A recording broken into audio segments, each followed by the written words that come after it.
remain seated. Come to order. This court's now in session.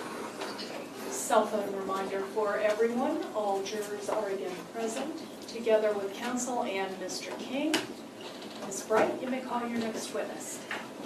Thank you, Your Honor. We'll call James Neuborth.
Please state your full name and spell your first and last name for the record.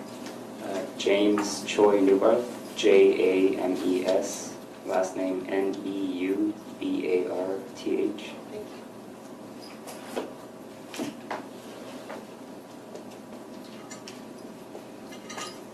Good afternoon, Mr. Neuborth. Good afternoon. Mr. Neuborth, where do you work? I'm in the Navy. I work in North Island.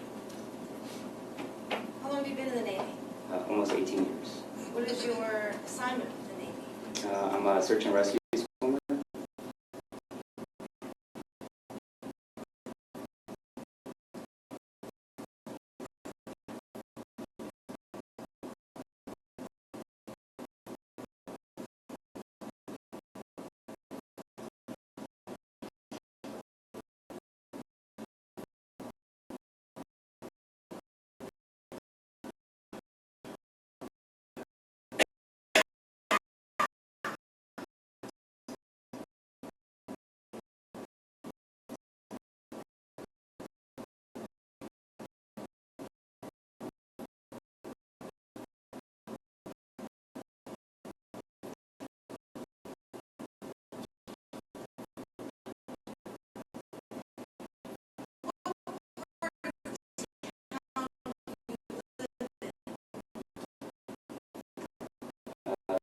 Currently, I live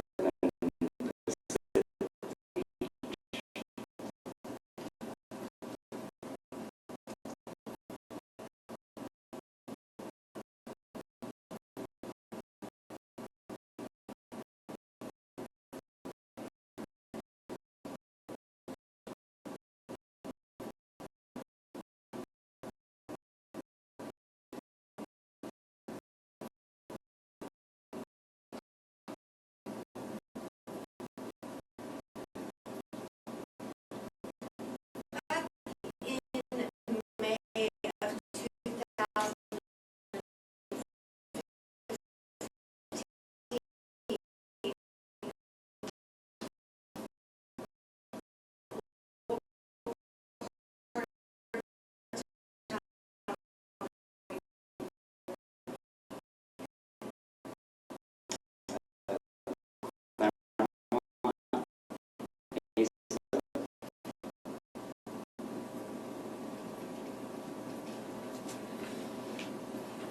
are you familiar with State Route 163? I am. How are you familiar with that street? 163. So traveling to and from work when I used to live in Claremont Mesa. That's the route I would take every day, twice a day. Now, Back in May of 2015, were you also a rescue swimmer? I was. Do you have certain assigned shifts? I do. Back in May of 2015, do you remember what shift you were working? So I fly in helicopters, so my daily shift changes from days to nights. So I fly different hours a day. I'd like to take you back now to the early morning hours of May the 16th of 2015. Do you remember that early morning, around 1 in the morning, 1:30? I do. How do you remember that particular morning? So during that time, for the couple of weeks, I would go into work late just to go and study. And then normally after the kids went to bed, I would go in and study and then drive home usually right after midnight.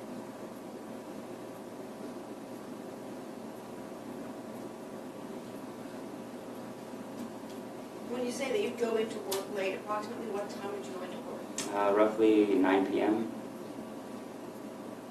And would it be fair to say that you worked for about 3 hours before going home? That's correct.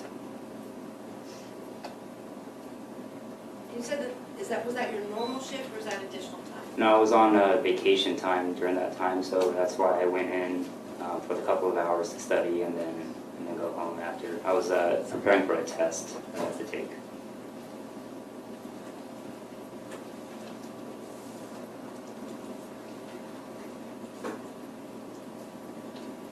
When you would be driving home then, how many days were you doing this, driving home around midnight or later? Usually I was doing that every weekend for about 2 months. So it was something that your body was used to. Correct.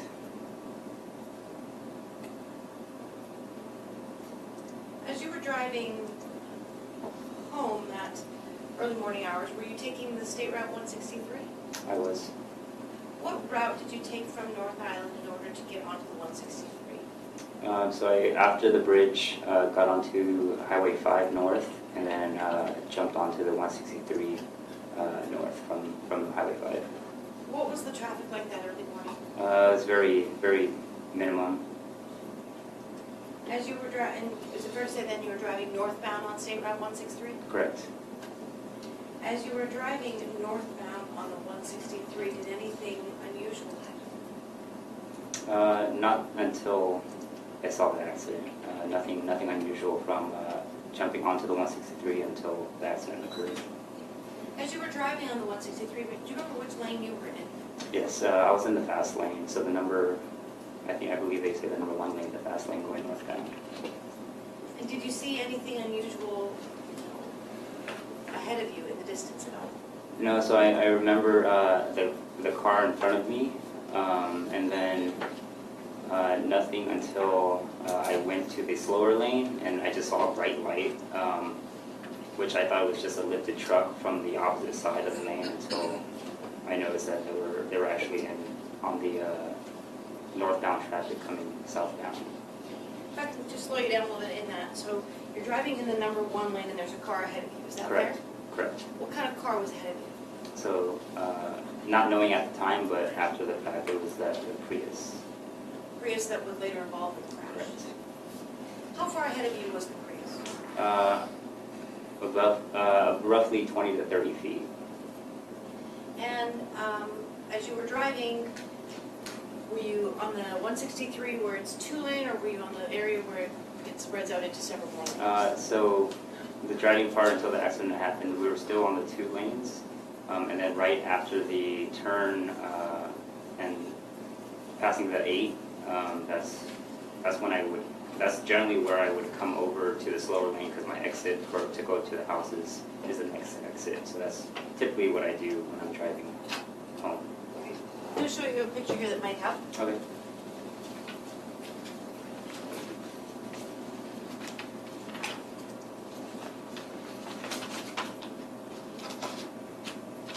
I'm showing you exhibit number 5.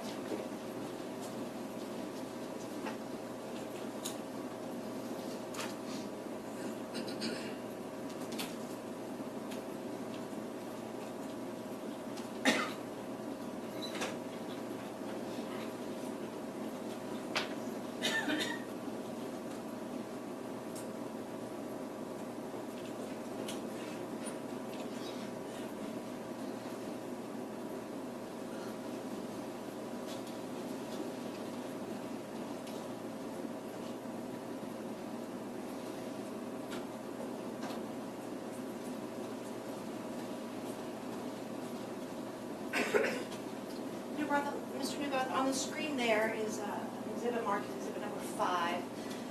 You mentioned that you were going on the 2-lane part of the 163, and then when it spreads into more lanes, that you moved. Yes. Is that what's depicted, or the area close to what's depicted in exhibit number 5? I want to say where I shifted lanes, it was further south. So at some point in time, farther south of the location that we're looking at, which is the on-ramp, it appears to the, is it to Friars Road? The on-ramp to Friars Road? Correct. So you moved from the number 1 lane, is that right? Correct. And into which lane? It was going into the 3rd lane over, but going through the 2nd lane and then to the 3rd lane, the slow lane. Did you actually then make the transition from the number 1 lane all the way over to the number 3 lane? I don't recall exactly how far I got into it before I saw the accident. And when you shifted from the number 1 lane into the number 3 lane, the car that was in front of you, the Prius, what lane were they driving in? They were in the fast lane. Now you mentioned that you saw the crash, is that right? That's correct. And when you saw the crash, was that Prius still driving in the number 1 lane? I'm pretty sure that the Prius was trying to turn because I think they finally realized that the oncoming traffic was coming right at them. So I believe they were trying to swerve over, but too late. You said that you saw the bright lights, the headlights, is that right? Correct. How far would you say you were from the truck when you saw the headlights? It was super quick. I just saw bright lights, and then the next thing I saw was the impact. When you saw the impact, what did you do? I quickly went to the shoulder, called 911, and then while I was getting out of the car, tried to go over to the closest vehicle, which was the white truck. After some other cars passed us, or passed me, I got to the truck, and because he was the closest, or that vehicle was the closest, I went to check on them first. So when you got out of your vehicle, did you park on the right-hand side of the roadway or the left-hand side? The right-hand side shoulder.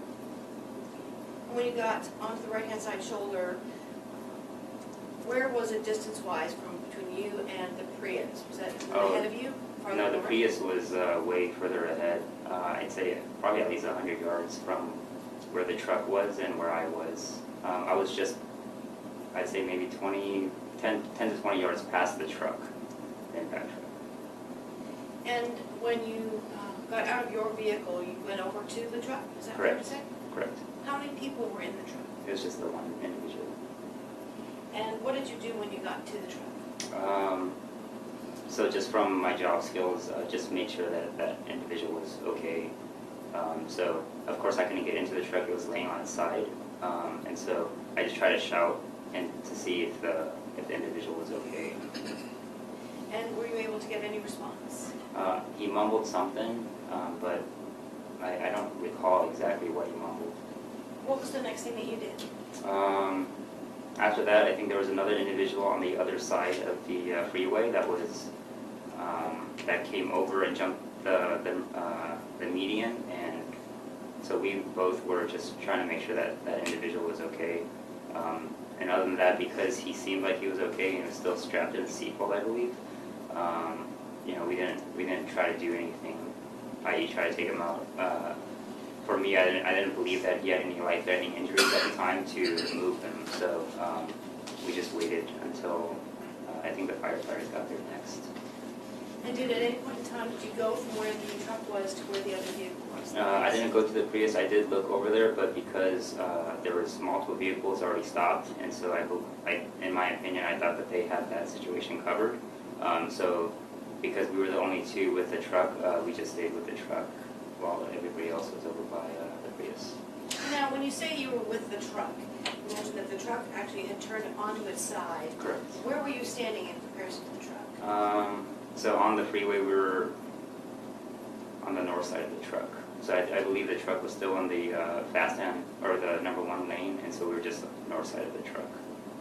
And were you able to continue to talk either through the side window or windshield to the Yeah, we were just, so myself, I was just monitoring the individual, not touching him or anything like that, just because we couldn't, or else we'd have to jump on top of the truck to do so. So we were just making sure that he was okay. So at no point in time did you actually go into the truck, No, is that right? no, we did not. Or I did not.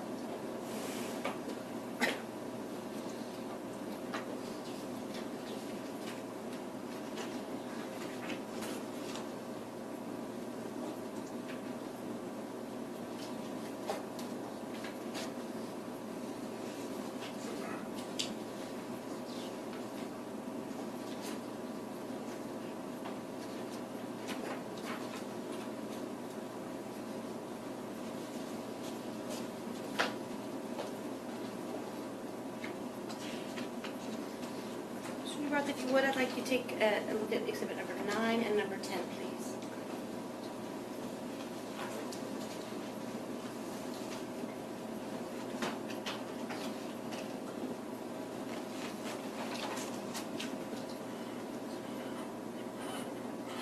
Do you recognize what's depicted in exhibit number 9? Yes, What is depicted in exhibit number 9? just the aftermath of the collision. And is that a depiction of the truck on its side on the freeway? Correct. And what is depicted in number 10?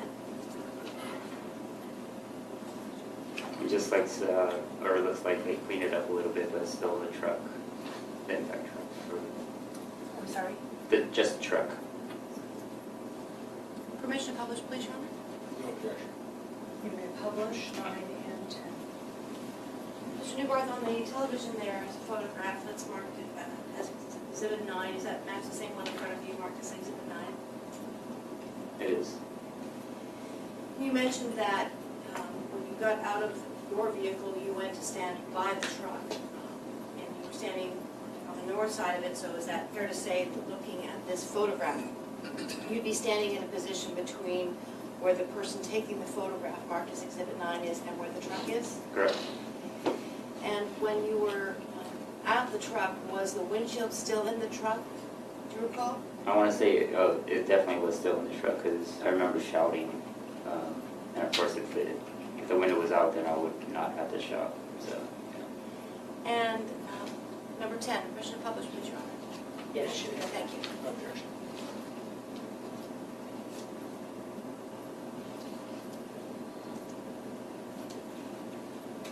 And what we're looking at in exhibit number 10 on the television, is that the same as what's in front of you, Mr. Neuborth?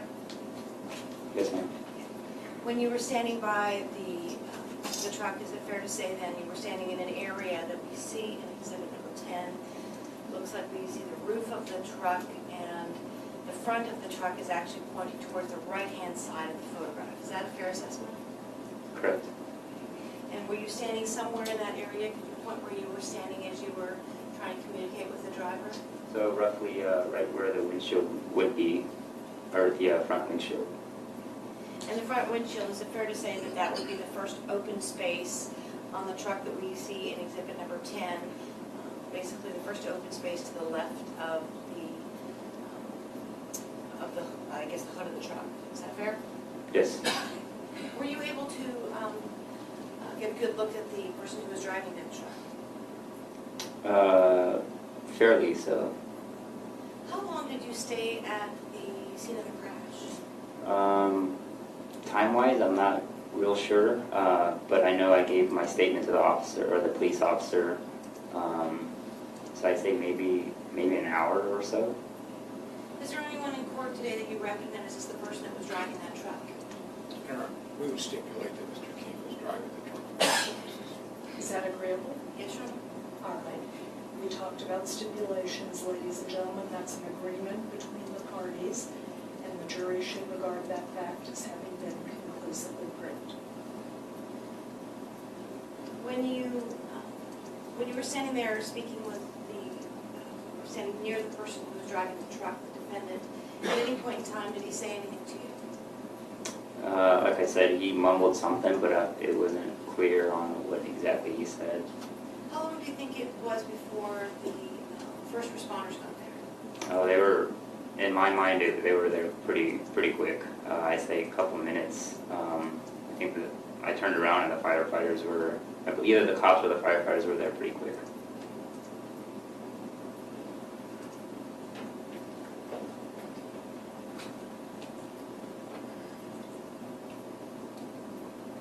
When you were calling 911, were you still in your car driving or had you already pulled over? I believe I was pulled over at that time. I pulled over right when the impact happened, so pretty sure I pulled over.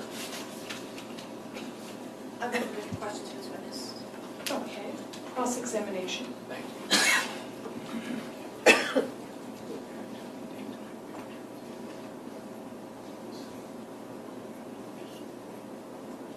Sure, you're fine.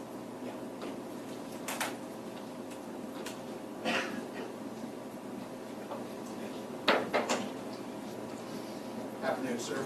Good afternoon. On this particular evening, you started driving northbound on 163. When you started driving northbound, how would you describe the traffic conditions?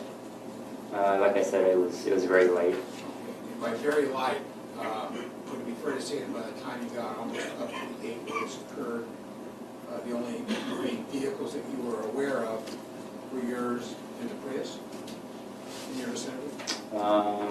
At the time of the accident, yes, sir. Okay, so it would be extremely light traffic. Yes, sir.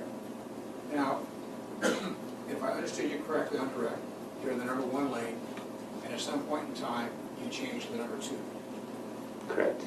And that was shortly before this collision occurred. Correct. You're about 20 to 30 feet behind the rear of the Prius when the event started turning around. Is that correct? Yes. You indicated it was really quick between the time you saw the lights of what turned out to be the truck and the collision. Correct. Less than a second. Time-wise, I'm not sure exactly. Uh, It was pretty quick. Okay. What's your definition of pretty quick? Like a second or two? A couple seconds, I guess. Okay. The only thing you saw of the truck before the collision were the headlights? I didn't recall from the truck exactly that the headlights were coming from, because they were going at a high rate of speed coming in the wrong lane. So, like I said originally, I thought that the truck was on the opposite side, on the southbound side, right? Southbound lane, because, I mean, who would have thought that there would be a truck on the wrong side of the freeway? I understand. So all you saw before the collision was the lights from the truck, am I correct? Yes, sir. You didn't make it out as a truck? No, I did not. You couldn't make out any kind of vehicle that it was? No, sir. You just saw some lights coming, Correct. am I correct? Yes, sir. And based on that, you're unable to estimate a speed, aren't you? No, sir. No speed. No, I cannot estimate a speed. Okay. How fast do you think the Prius was going? Roughly, probably a little bit slower than my truck, and I believe I was going somewhere around 65. Okay. Were you overtaking the Prius right before the collision? I believe I was catching up toward the Prius. When the collision occurred, at that moment, were you in the number 2 lane? That's would be the next or fast lane, or number 3, the slow lane? I was more on the slow lane, I believe. After the collision, you told us that you went over to the white truck just because you were closer to that. Correct. You saw Mr. King seatbelted in the truck? I don't recall his face, but yes, there was Okay, an individual in the truck. okay, the individual in the truck was seatbelted in the driver's seat? I believe he had the seatbelt on, yes. Okay. And what side was the truck? It was laying on the passenger side. Okay. So he was kind of suspended in the driver's seat?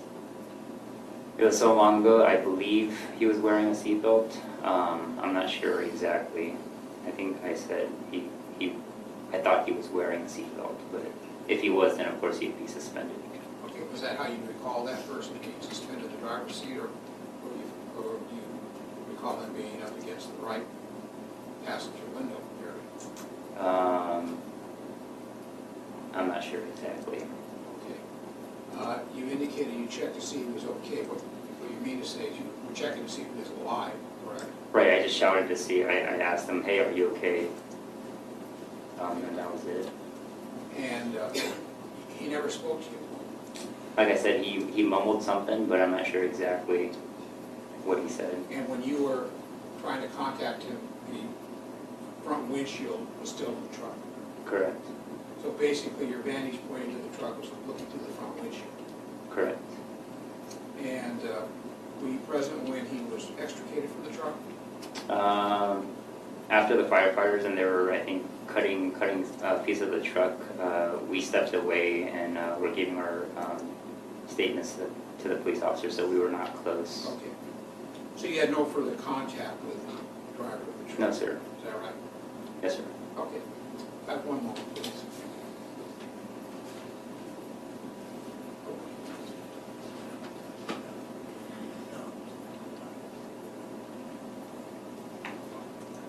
Thank you, Your Honor. Any redirect? No, no, no. Mr. Neuborth, thank you for coming in, sir. We'll excuse you. Thank you.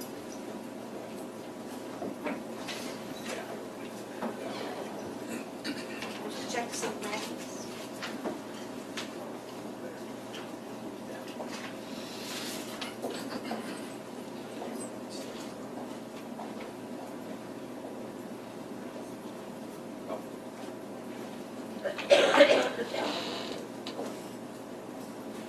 Call Dr. J. Doucette.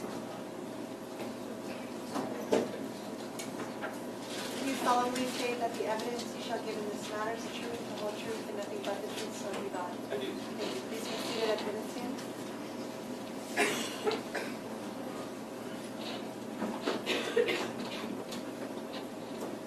Please state your full name and spell your first and last name for the record.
I work at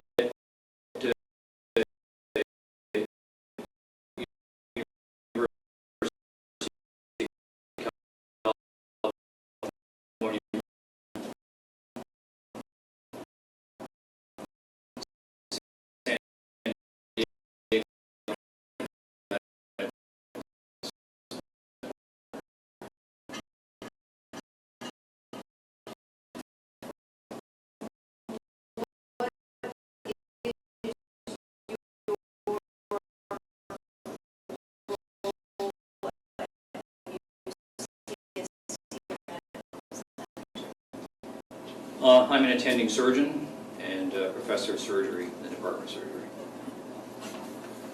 Do you have any titles or professional responsibility?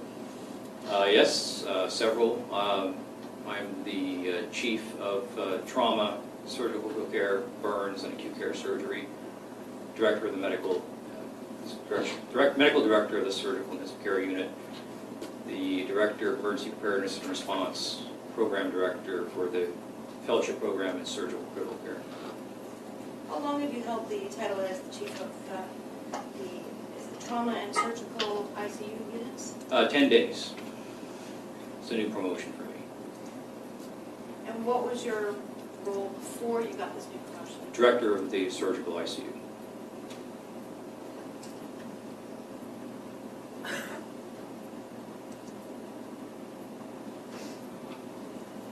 What is the difference between like surgical ICU and trauma? Surgical ICU is where patients who are critically ill after injury or surgery are looked after. Trauma is basically caring for injured patients who require admission to the hospital. And what has been your role in the area of trauma at UCSD Medical Center? I'm one of the attending trauma surgeons at UCSD. And how many attending trauma surgeons are there? 8.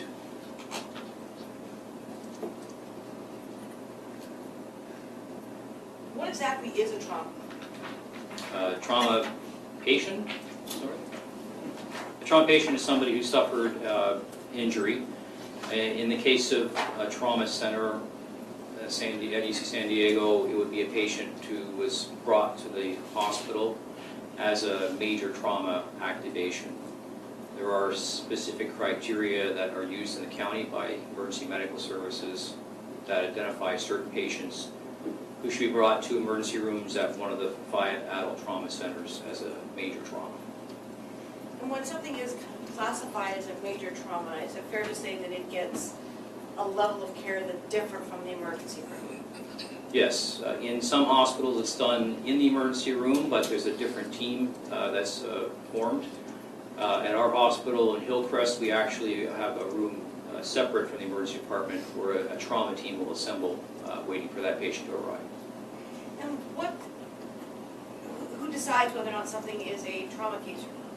Well, the criteria are set by the trauma hospitals in the county, and the emergency medical services, particularly the paramedic, will decide whether that patient might meet criteria. They'll use the radio to talk to a nurse at one of the trauma centers, and they'll decide if that patient meets criteria or not. Between the paramedics and the receiving hospital, in other words, is it always a nurse or a physician at the receiving hospital that's determined whether or not something can be treated as a trauma? Yes. And why is it significant if something is treated as a trauma? These patients have a high risk of death and high risk of serious complications. As a result, they need to be seen urgently, and their evaluations need to be completed quickly. They may require immediate treatment. And what is the trauma protocol at UCSD? What are the requirements? To become a major trauma, there are several within the county, the same as the rest of the county, but basically patients who have got significant derangement in their vital signs, that is, their blood pressure is not high, their heart rate's too fast or too slow, they're having difficulty in breathing, they're having problems with consciousness or they've lost consciousness.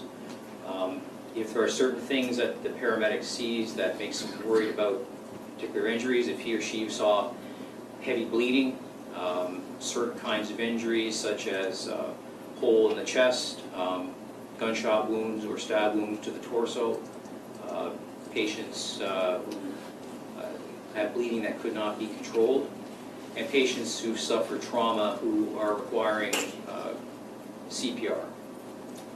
Now, when something is determined to be a trauma, as it's according to UCSD Medical Center, what is the protocol in place for the receiving hospital? So if the nurse in the emergency room decides that the patient should be a trauma, she'll send a phone call to the trauma unit and warn us that a patient is coming in. We'll notify the switchboard to put out a special page on our pager system to assemble the trauma team. That team will go to the trauma bay and wait for the arrival of the patient. And is there a certain time limit that you have on how long someone needs to be waiting, or how soon people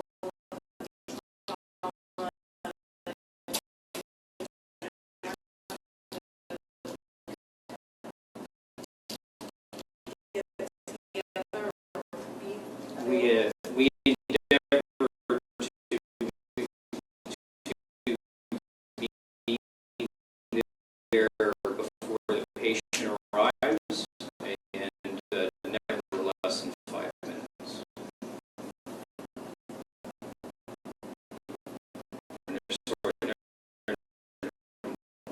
Never more than 5 minutes.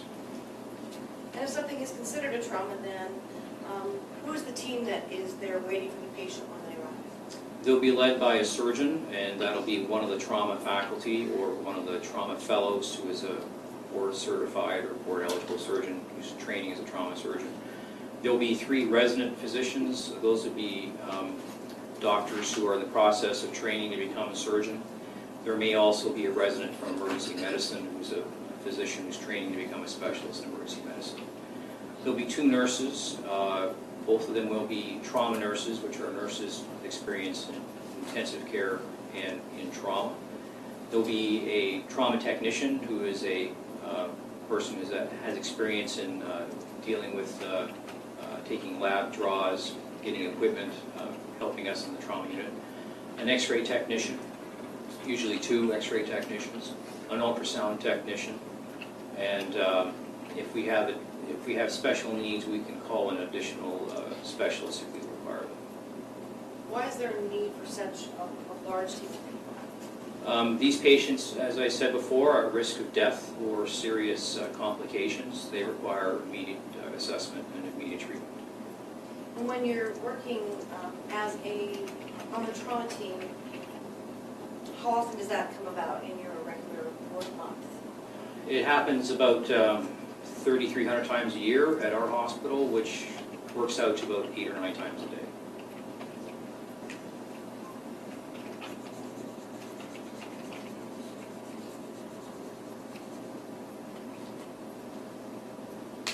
And as one of the attending trauma surgeons, are you scheduled for the full 24 hours then working as trauma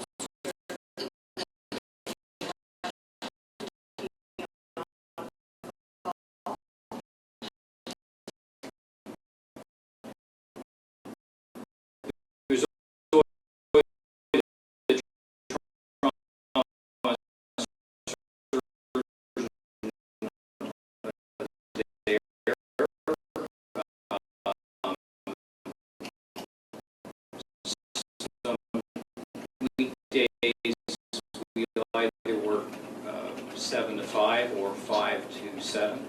On weekends, we'll work a 24-hour shift. And when you're working as a trauma surgeon, patients are brought to you, are you doing actual surgery in that specific trauma room, or what happens there? We can, if we have to, we can do procedures in that room. If it's something major, like opening the chest, we can do it in that room, although we prefer to go to our own. We have a trauma operating room, which is just down the hall. We can also do other types of operations in there, but depending on the type of operation, we may prefer to go to the trauma operating room, or some things we can do in that bay. Were you working in the role of a trauma surgeon in May of 2015 when there was a crash involving some UCSC medical students? I was. Do you remember if you were actually working on call that night that the crash happened? I was not. During the part of your responsibilities in trauma and in surgery, at some point in time were you responsible for the care of any of the individuals? Yes, on 2 days after admission of one of the victims, I was the attending intensivist in the ICU, so I provided critical care. At that point in time, that was 2 days after the crash, is that right? That is correct. Are you familiar with someone by the name of Dr. Godat? Dr. Godat, yes. And who is that? She's one of my colleagues. She's an attending trauma surgeon. Could we get a spelling for her name, Doctor? Godat. Thank you.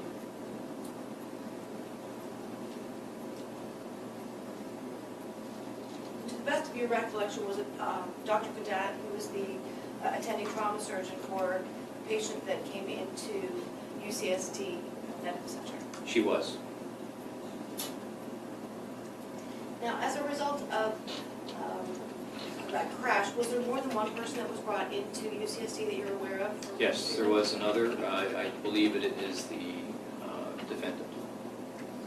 And is your team also responsible for the treatment of the defendant as well?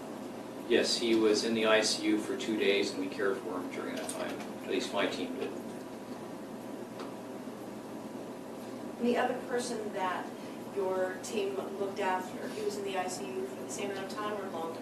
No, the defendant was only there, I think, for 2 days. The other, the student, I can't recall how long, but it was about 3 weeks, if I recall. Do you recall when you treated the student, does the last name Izuka ring a bell? That is his name, yes. The last name Izuka, when you treated him, do you remember when you first treated him, whether or not he was awake or whether he was comatose? He was comatose.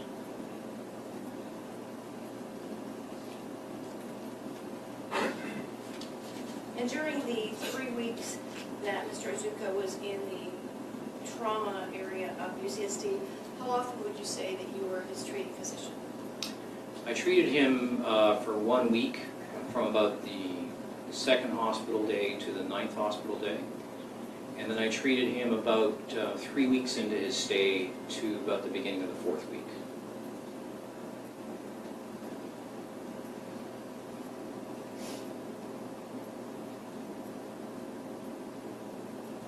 Before you came to court today, did you have the opportunity to take a look at Mr. Izuka's medical records? I did.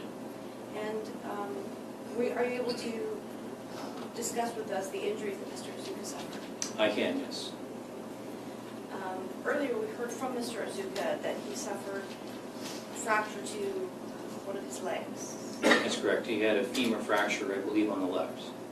And did he have surgery to repair that femur fracture? He did. What kind of surgery does that require? If I recall, he had placement of something called an intramedullary nail, which is a large metal rod placed inside the bone to allow it to heal correctly. What was that first word? Intramedullary, INTRAMEDULLARY.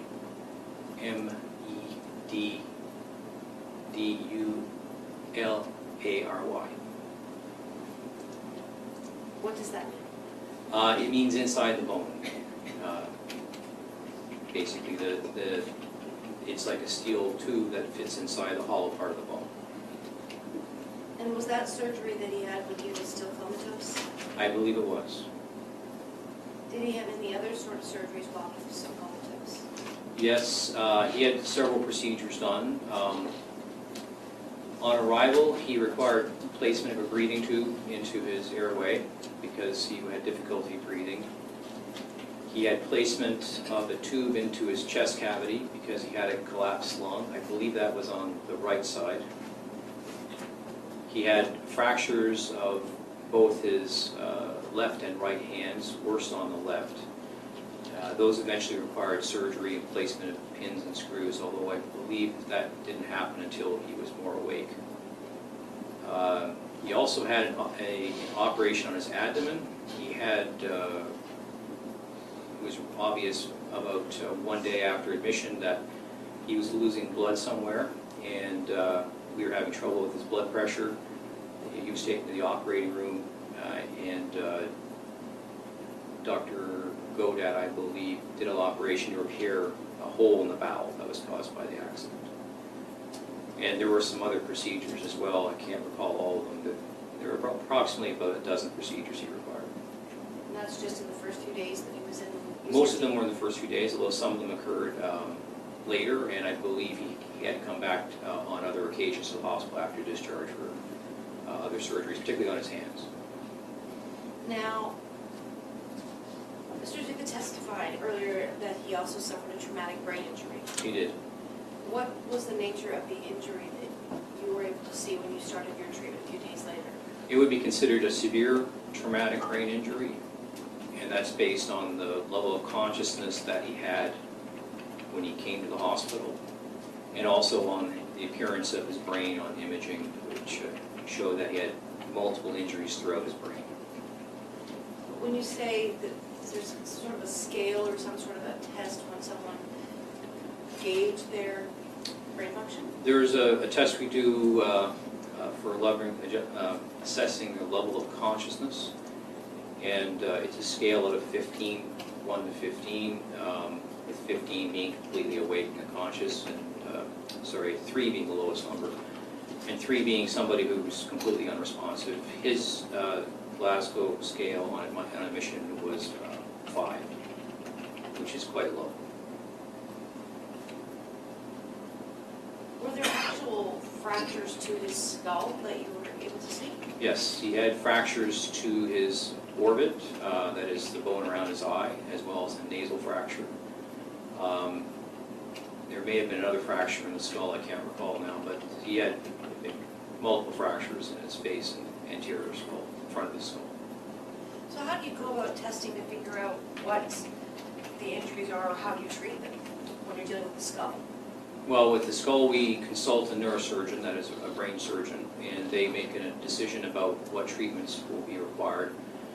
One of the issues is whether or not the patient's skull should be opened, and if any blood or brain tissue should be removed to try to relieve pressure on the brain.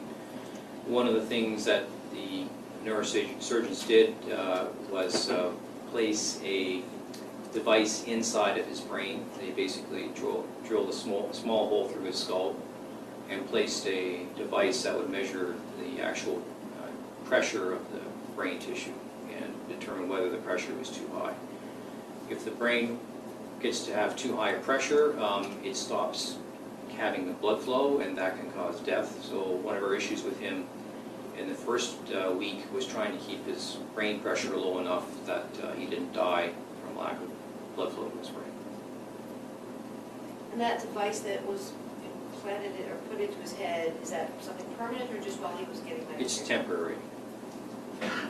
So you mentioned that that first week you were trying to address the brain blood pressure, is that? Yeah, what we call the intracranial pressure, which is the pressure inside the skull.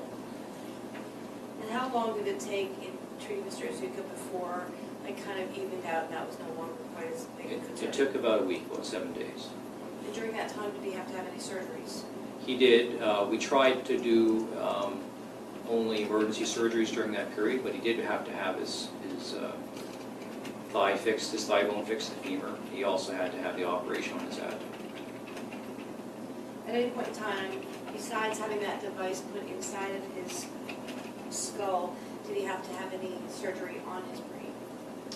I don't recall any other operations on his brain, but I'm trying to recall now. He did have the ICP monitor in for a week, and I can't recall if they had to do any other procedures on his brain at that time. There was discussion whether or not he should have part of his skull removed to relieve pressure on the brain, but I don't think that actually happened in the end. I could be wrong with that. I'm trying to recall that record now. And after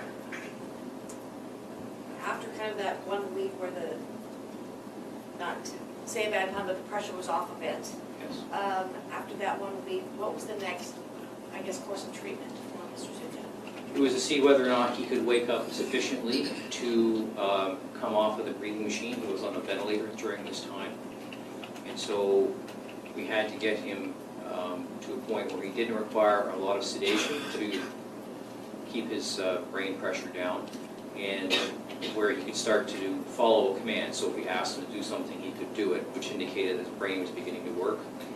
Once we could see him starting to do those things, it became obvious that we could get him off the ventilator, and that's when we were able to get him off the ventilator, then we were able to get him out of the ICU. When someone is comatose, what does that mean exactly? It basically means they're unconscious. They don't respond to voice or to being touched or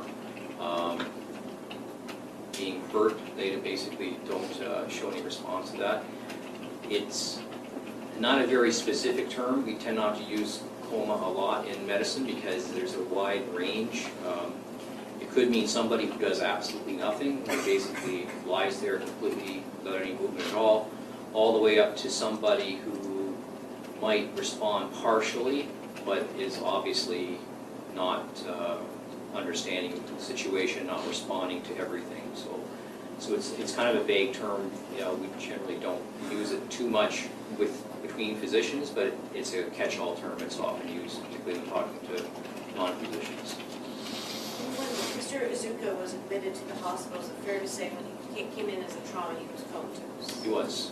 And how long did that condition that he came in with last? It lasted at least 10 days, and he began to come out of it well after a week after admission. And during that time frame, were you able to tell when someone is comatose whether or not they're suffering pain or not? You can't really tell. Sometimes there are clues when you stimulate the patient, or you move them, or you do some procedure to them. If you see, for instance, them try to move, their eyes flicker, or perhaps their heart rate might speed up, their blood pressure may go up, that could be signs that they're feeling things. But it's not always clear. You can't always tell what's going on inside. And you mentioned that you kind of treated Mr. Zuka kind of twice in a 1 month kind of time frame. The second time was between, I believe, his third and fourth week. Is that fair to say? That's true, yes. And what was his condition during that time frame? When I saw him during the my second time with him, I was surprised how much he had improved. I had thought his injury was so severe that the chances of him actually coming out of coma were not that good. And so I was quite happy to see that he was in fact eyes open. He was having a lot of difficulty with speech. He had a condition we call aphasia, A-P-H-A-S-I-A, which means he was having difficulty speaking. It was an expressive aphasia. That meant he could understand sometimes what was going on around him, but he couldn't actually say the words, or sometimes he would substitute other words instead of the right word because he was having difficulty finding his vocabulary. So he did have signs of brain injury, but I was gratified to see that in fact he was waking up, which I wasn't sure he was going to do the first week I saw him. Now, when you were treating him as a trauma surgeon, had you ever known him before then as a student with UCSC Medical School? No, unfortunately I hadn't met him before the accident. Now, in your the second time that you were treating him, so between his third and fourth week there, did you continue to see marked improvement with Mr. Zuka? During that week, he did improve. His speech actually improved over that week. It didn't become completely normal, but I could tell he was actually getting better on a daily basis with words. He was still having some problems related to his brain injury, sometimes with concentration, sometimes his sleep cycle would be off, and sometimes he would become very tired or lethargic, which were all signs of brain injury. But I was pleased to see that, in fact, he was improving. And how long did he actually spend in UCSD in the surgical or trauma unit? In the trauma bay, I think he spent only about 2 hours or less. In the ICU, I believe he was, I'm trying to recall, I'm sorry, I can't recall exactly, but I think it was about 10 days, maybe 12. And I can't remember how long he was in the hospital. It was over a month. And during the time, though, even if he transitions out of either the trauma bay or the surgical intensive care unit, do you still maintain as his physician? Yes, well, we are, one of the trauma surgeons will look after him. After he left the ICU, he went to something called an IMU, intermediate care unit, which is a step down from the ICU. Instead of having his own nurse, he'll have share a nurse with 2 or 3 other patients. And he will have treatments, but not quite as frequently in the IMU. When is it the IMU, that's still something that encompasses your responsibilities as a trauma surgeon? Yes, it's the IMU he was in belonged to the trauma division. And at some point in time after, did he go from the IMU to just being released, or did he go to a rehabilitation facility? He went to a rehab facility at discharge, yes.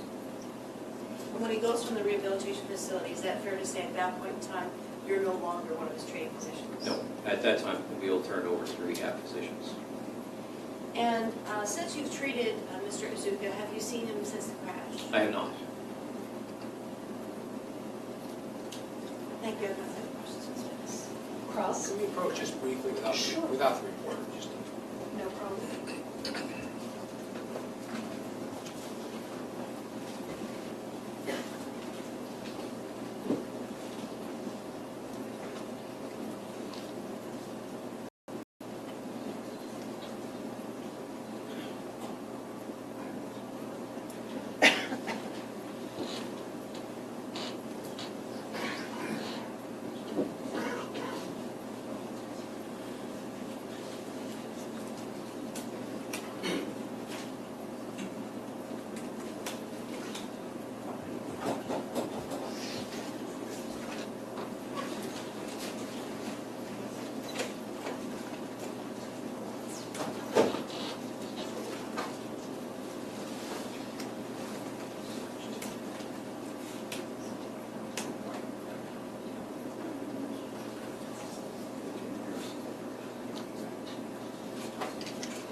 Afternoon, Doctor. Afternoon, sir.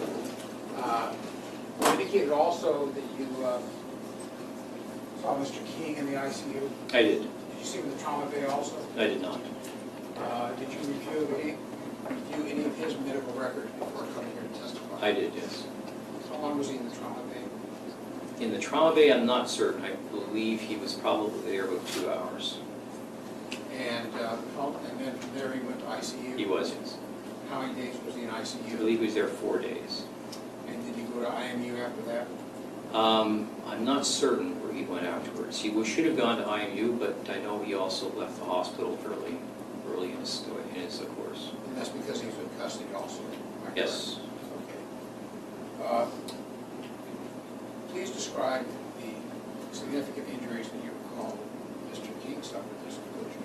Yeah, his most significant injuries were he had a number of fractures of his in his neck, what's called the cervical spine. That's CERVICAL, and the fractures. We asked the neurosurgeons, the brain surgeons, who also do spine surgery, and they were concerned that the fractures were unstable. That is, that there was a risk that if the fractures moved, that he would suffer an injury to his spinal cord. They decided that the fractures didn't require immediate surgery, and instead they put him into something called a halo jacket, which is a plastic hard shell vest that has metal bars. A ring is placed around the skull. Screws are put through the ring into the skull to hold the skull steady, and the steel bars, or actually in this case aluminum bars, are used to hold the head in position so that the neck doesn't move. And after placing him in the halo jacket, what was the next treatment that was administered? I believe shortly after that was placed, he was sent to another facility. Okay.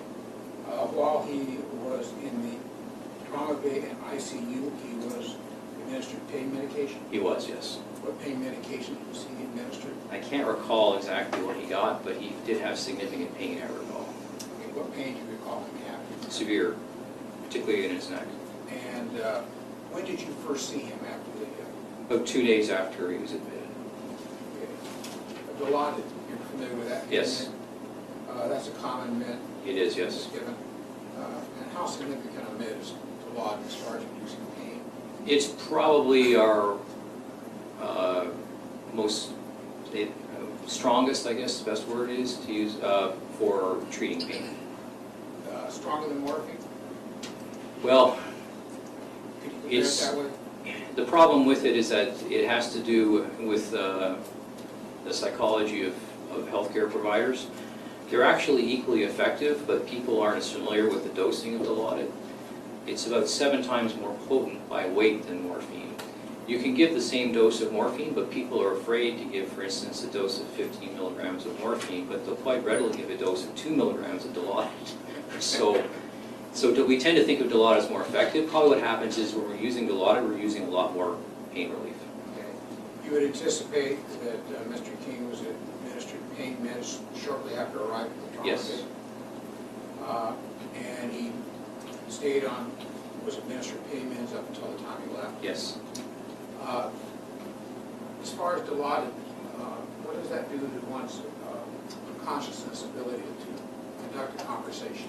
It varies a lot depending on the person, and also people have different tolerance to it. Some people, even a modest dose will make them confused and sleepy. Others will appear to be quite conscious and quite confident, so you can't always predict what the effect of it's going to be. Do you recall seeing Mr. King at any time in the trauma bay, I only saw him in the ICU. in the ICU? Yeah, I saw him on his second hospital day, and at that time, it was obvious that he was uncomfortable. Okay. Tell me your observations on the second hospital day. I can't recall too much about that time, but as I recall, his Glasgow coma scale was 15, so he could follow commands, but we didn't get into a mental status examination, whether or not he was completely competent at that time. It wasn't relevant to the care at that point. I understand. He's still in the halo jacket. Yes. He's basically lying on his side. He'd be sitting up mostly on his back. And when he left the ICU, was he still in the halo jacket? He was, yes. In addition to the fractures he described, he also has some compression fractures of his Yes. vertebrae also. correct? Yes, yes. How many of those did he have? I can't recall, sorry, without looking at the record, but there were multiple injuries in his spine. Okay. Compression fractures tend to be relatively painful. They can be. It depends a bit on how severe they are. In his case, he was definitely uncomfortable. Even after placement of the halo, he was not pain-free. So you don't have a recollection of exactly what meds were administered? No, I'd have to go back to the record to look. Would it be fair to say it was probably either Dilaudid or morphine? He was either on, in our ICU, would have been on Dilaudid, morphine, or fentanyl, one of those three. Yeah. And any one of those three would have the same reactions by the patient? There, yeah, at any patient at the right dose, they become sedating.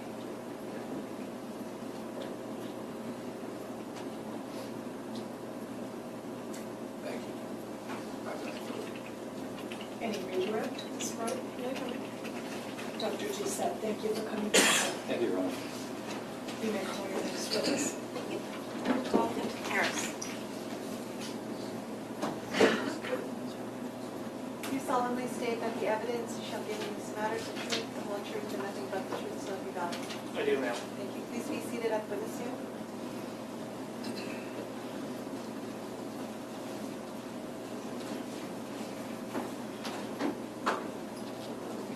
Please state your full name and spell your first and last name for the record. Jay Harris, J-H-A-R-R-I-S. The J is, Just the initial J, ma'am. okay, thank you. Captain Harris, you work for the San Diego Fire Department. Yes, ma'am. You hold the role of captain, is that correct? Yes, ma'am. How long have you worked for the fire department?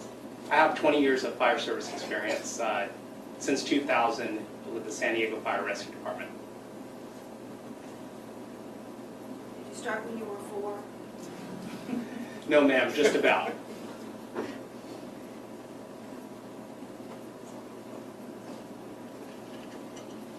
What sort of qualifications do you have to become the captain? To become captain with the San Diego Fire Rescue Department, after initially completing the fire academy, you do at least a 3-year apprenticeship that includes training classes. From there, promotion to the rank of engineer, which is a competitive testing process based on knowledge, manipulative skill. Okay, I need to slow down a little bit. Yes, ma'am. There's a court reporter in front of you, and she's taking I'm down sorry. every word that you say. So you have your history well rehearsed, as most people do, but she's hearing it for the first time. So we just start off with finishing the fire academy, is that right? Yes, ma'am. After finishing the fire academy, you go into an apprenticeship program, so that's a minimum of 3 years to get to the class of a top step firefighter. After that time, I promoted to the rank of engineer. Engineers in manipulative as well as written examination, competitive testing process, promote to the rank of engineer. After promoting to the rank of engineer, I promoted to the rank of fire captain in 2009. That's another competitive testing process, manipulative skills, knowledge, interview, personnel, etc.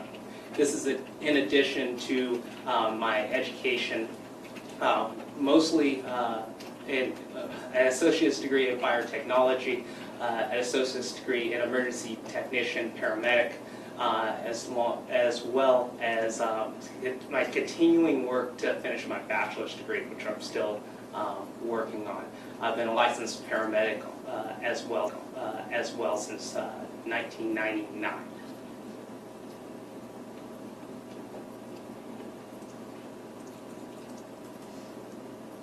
You mentioned that you've been a captain now since 2009, is that right? Yes, ma'am. What are the job responsibilities of a captain?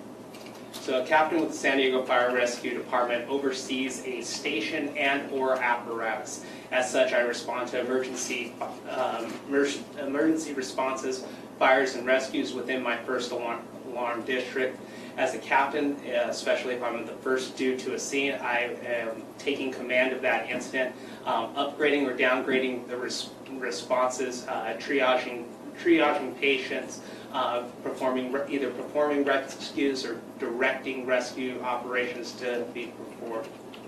Those are the majority of my duties, in addition to administrative roles within the fire department.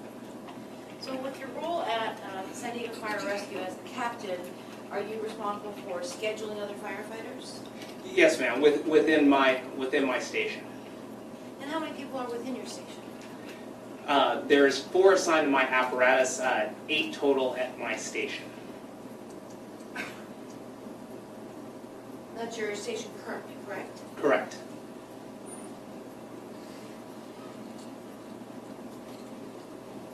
And in your 18 years with San Diego Fire Rescue, how many different stations have you been assigned to? Approximately 6 stations for permanent assignment, a few more for temporary transfer, but between 6 and 7 stations total during my career so far. And what is the station that you're currently assigned to? Currently assigned to Lincoln Park, Station 12. It's in southeast San Diego. And how long have you had that assignment? Just over a year. Where were you before Lincoln Park? I worked in Hillcrest, Station 5.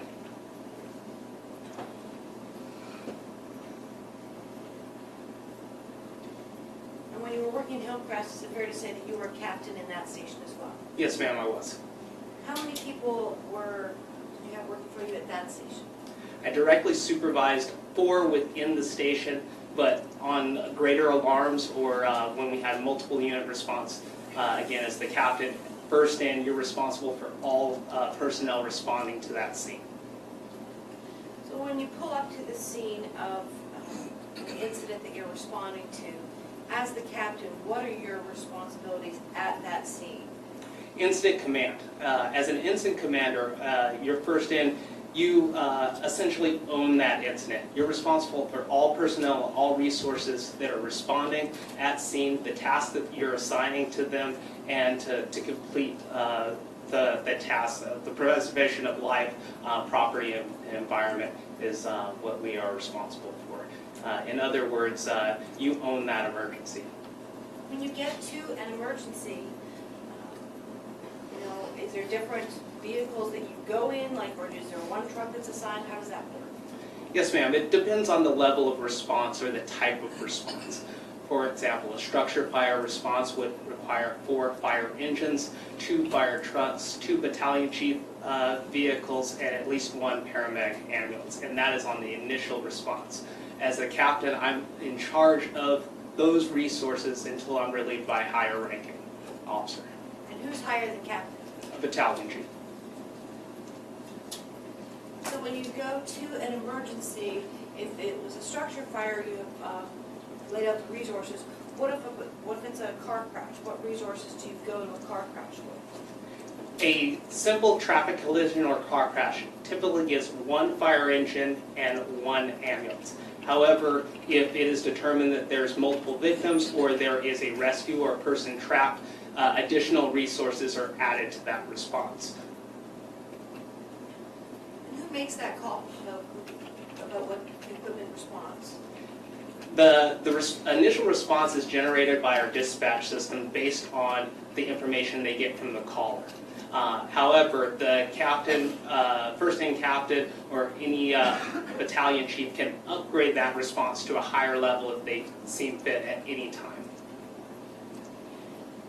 I'd like to direct your attention back to the very early morning hours of May the 16th, 2015, and a crash on the State Route 163. Do you remember that crash or that incident? Yes, ma'am, I do. Why do you remember that incident? That incident was one of the more significant incidents I've responded to in my fire service career.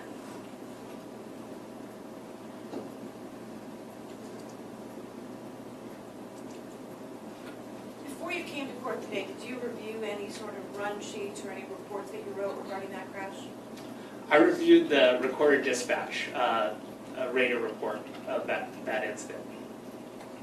And did you need to review that in order to refresh your memory to testify today?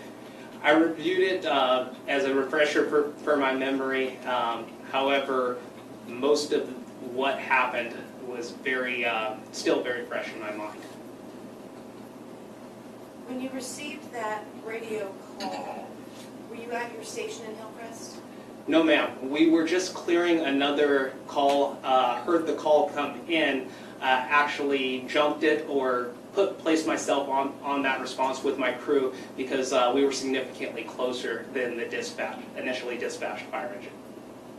So how do you go about getting a radio call or dispatch? If we are out of quarters, that call comes through a mobile data terminal or a computer on board the fire engine. It's also voiced by the dispatcher, and we get a page via pager. When you receive that information, when you say you jumped the line, what does that mean? Or you jumped the other person?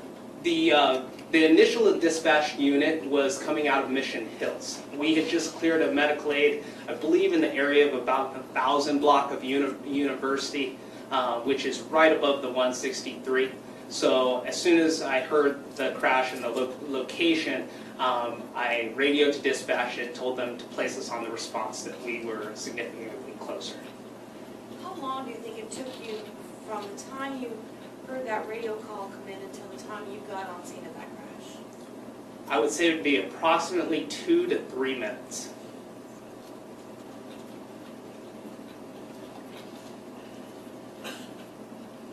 When you got to the crash, were you the first emergency personnel that were there? I don't recall seeing any other emergency personnel.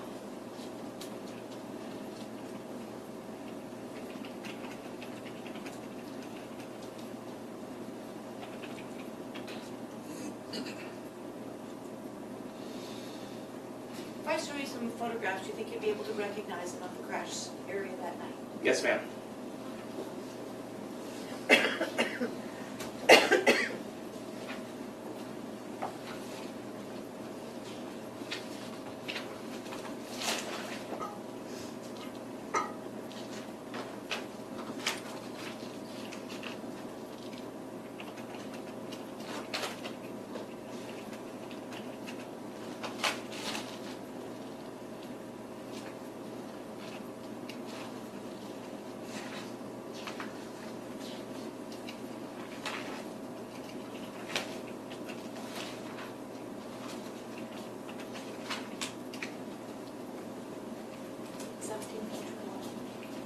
Okay.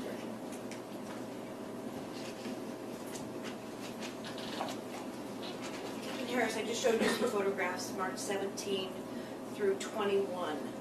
Did you recognize that series of photographs? Yes, ma'am. What did you recognize that series of photographs to depict? That series of photographs were the 2 vehicles that were involved in the collision on the highway.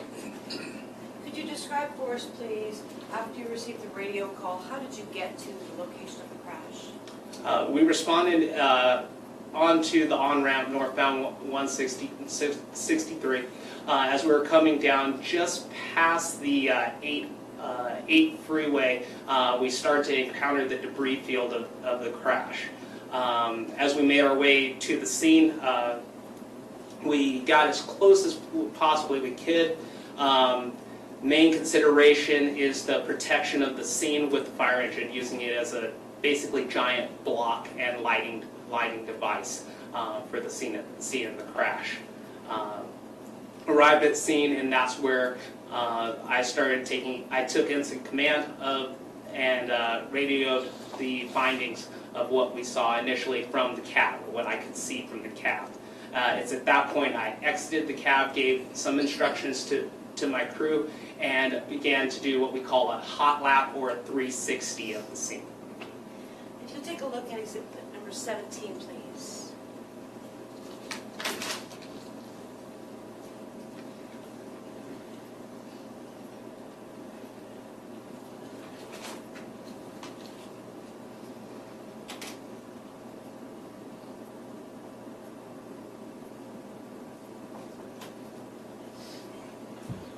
what's on the television screen, is that the same as what's in front of you on the piece of paper? Yes, ma'am. You mentioned that you got onto the 163, and just as you were getting in the area of the 8 freeway, you started to hit debris, is that right? Yes, ma'am. Is what's depicted in 17 what you were dealing with when you got onto the scene of the crash? Yes, ma'am. And we parked, I do not see the pickup truck that we parked behind. It occurs that this photo is in front of that pickup truck. So we were a little bit south of that. That's where that fire hose that you see on the right is stretching from our fire engine. So as we're talking about geographically, if we're on State Route 163 going north, we have we have Interstate 8. Is the photograph we're looking at in exhibit number 17, is that before the 8, or is it, as far as going north to south, or is it after the 8? I believe it's actually right in the middle, because there's westbound 8, or one of those ramps is going this way, and then eastbound 8 is coming the other way. So we're somewhere underneath that area. And then you mentioned that when you got on scene, you parked your fire truck where? We parked behind the scene of the crash. In other words, we were more south of the crash. The reason for that is that it provides the greatest amount of protection for all the victims and ourselves operating still on what's a live roadway and giving warning to other motorists that might be passing. When you parked, you remember where your vehicle was parked on the 163? It was approximately in the number 1 to number 2 lanes, which would be to the left, closer to the guardrail. And do you park do you try to park sideways, or how do you work that? Slightly at an angle. The idea is a fire engine is approximately 32 feet long, so you want to block as much of the lane as you can. Because of the size of the debris field and the 2 vehicles across the lanes of traffic, we were trying to protect as much of the scene as possible. Would it be fair to say that when you got to the scene of the crash, when you first started to see debris, that's where you're looking for an area to stop or park your truck? To prevent other people from going through. Is that fair? Yes, ma'am. This particular section of the highway is extremely dangerous. As a matter of fact, an EMT just a few years ago was killed on that section of the highway on a traffic accident. So highway safety and protecting the scene and warning motorists who aren't expecting to see a fire engine stopped in the middle of the road is one of our highest priorities. What happened after you parked?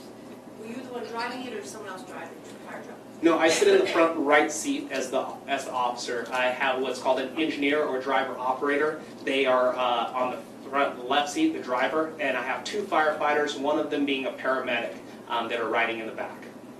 And after your engineer parked the fire truck, you mentioned that you got out at the scene, is that right? Yes, ma'am. My initial orders to my crew are for the engineer to pull what we call a protection line, so that hose line that you see, because of when you have a collision of this magnitude, there's a great chance for a fuel spill. So you want to have a hose line in place to extinguish a fuel spill that could turn into a fire. The 2 firefighters exited the vehicle as well, and they start triage, so start looking for what victims they might find and what they need. My role is the IC. I take my radios with me, my handheld radios with me, and again I perform what's called a hot lap or a 360.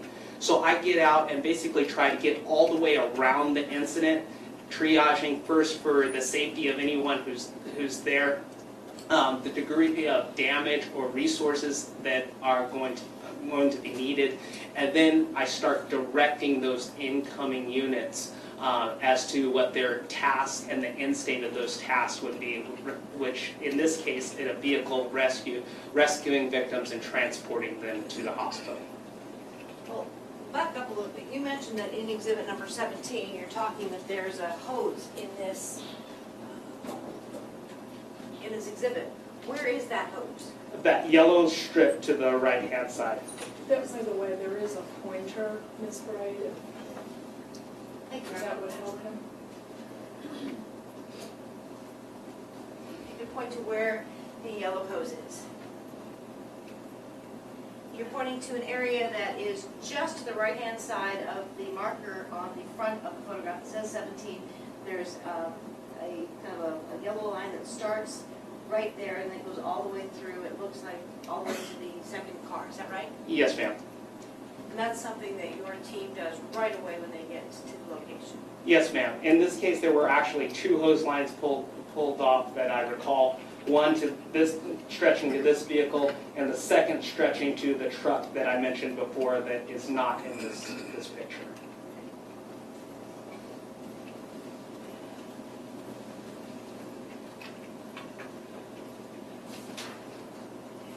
When you did your walk around in the 360, is that when you're determining what resources may be needed or added to the radio call? Yes, ma'am.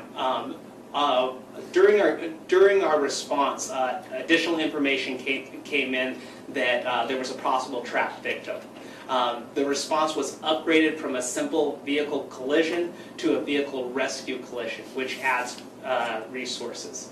Upon arrival, I did my 360 and I radioed back in and let dispatch know that additional resources were going to be needed, including another fire engine and 3 more ambulance for a total of 4. I would have to look at the exact record of the response to confirm the exact number. When you're making that request, are you actually, or if you're doing your walkthrough, are you actually leaning down to check whether or not the patients are alive, or what are you doing in that 360? So that is part of it. You are checking to see who is alive and who is your triage. So to simply state triage, you are determining which patients are the most salvageable or which patients are the most critical. So there are certain definitions of obviously dead at scene per the San Diego County EMS protocol, and other definitions of patients of their level of critical injury. So you can, they're set up that you can do that while you're moving in a very rapid amount of time, less than a few seconds per person initially. After you do your walkthrough, is it fair to say at that point in time you made a call for additional resources? Yes, ma'am. After you make the call for additional resources, what is your responsibility at the scene?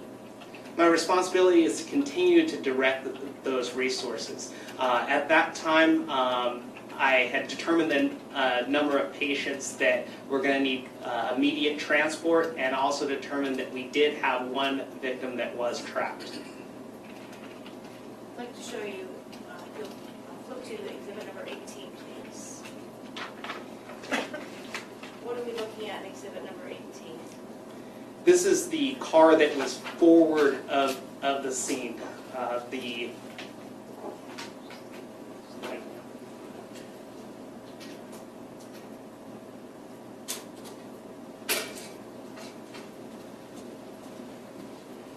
Was this the vehicle that you saw when you did your 360-degree walk around? Yes, ma'am. This is the vehicle that was more to the north in the middle of the freeway. And was that very similar to the condition of when you got to the scene of the crash? Yes, ma'am. When you got to the scene of the crash, did you see people that were obviously injured? Yes, ma'am. How did you address that in the resources that you requested? The next-in company that arrived at scene shortly behind us was Engine 8. I directed them that they were medical group supervisor, that they were going to direct the transport of those patients that were obviously injured, and also inform them that we had 2 persons in that vehicle that appeared to be dead on arrival. And is that a decision that you make at that point in time, or that your paramedic makes, the fact that these people are dead on arrival? The decision that to confirm that they are dead on arrival has to be done by had to be done by the next in crew. in the triage system, San Diego County protocol, if you have a person or persons that appear lifeless, and you have other persons that are critically injured and could benefit from immediate transport, the ones that are still breathing, to your knowledge, those are the ones that you're going to triage first. When I did my walk around, the 2 victims in the front left of this vehicle did not have any signs of life, and the other victims on the other side of the vehicle were at least conscious. At least one of them was conscious, and I was able to confirm that they were breathing. So at this point in time, is your team spread out then between the 2 vehicles, or how does that work? Yes, ma'am. The team is spread out. We have four people initially on scene, and we have a multiple number of victims spread across probably 150 to 200 yards of scene and debris. So very spread out, very overwhelmed with what we had to deal with in such a short amount of time. You mentioned that you brought in an engine company, number 8, who then looked after medical, is that right? Yes, they were in charge of what we call medical group supervisor. So basically, for the simplest way to put it is they're like Amazon delivery. They come in and help package the patients and then get them off scene and coordinate the movement of between myself, the medical group, coordinate the movement of the ambulances off scene as rapidly as possible. When you first responded to the scene in your fire truck or fire engine? Fire engine, ma'am. When you first responded to the scene in your fire engine, did you go with an ambulance as well, or no? Yes, ma'am. One ambulance was initially assigned. So then when you got on scene, after you parked your fire engine, there was an ambulance with you, is that right? That ambulance had not arrived at scene yet. Okay. So at some point in time, there were several ambulances that arrived to the scene, is that fair to say? Yes, ma'am. And when they arrived at the scene, they looked after taking care of all of the people that were injured? Is that Yes, right? ma'am. Part of medical group's position, and also the rescue group that I formulated on the southernmost scene of the crash, part of their responsibility is to say when they've removed a victim from that area of the crash and help package them and get them into the ambulance and moving them off scene. So as ambulances are coming in, they're quickly loaded and the patient is transported off scene basically as soon as they arrive. While this is going on, is there traffic coming through where you're located still, or was traffic stopped? Early into the incident, CHP did shut down the freeway. We didn't have to contend with vehicle traffic too long. I can't recall exactly at what point the freeway was completely shut down. Take a look at exhibit number 19, please. What are we looking at, exhibit number 19? This appears to be the left side of that forward car, that Prius vehicle. And this is, at some point in time when you got to the scene, this is the condition of the vehicle that you saw? Yes, ma'am. This doesn't accurately depict exactly what you saw when you got to the location of the crash, does it? No, ma'am, it does not. Ron, would this be a good time for a break? Sure. Let's take our afternoon break and recess until 3:15.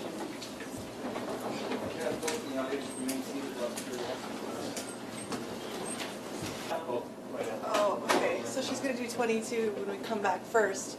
They won't come in until after she. To what we see in this exhibit number 30, closer to the off-ramp that's, or the on-ramp or freeway above it. Is that what you're Correct. saying?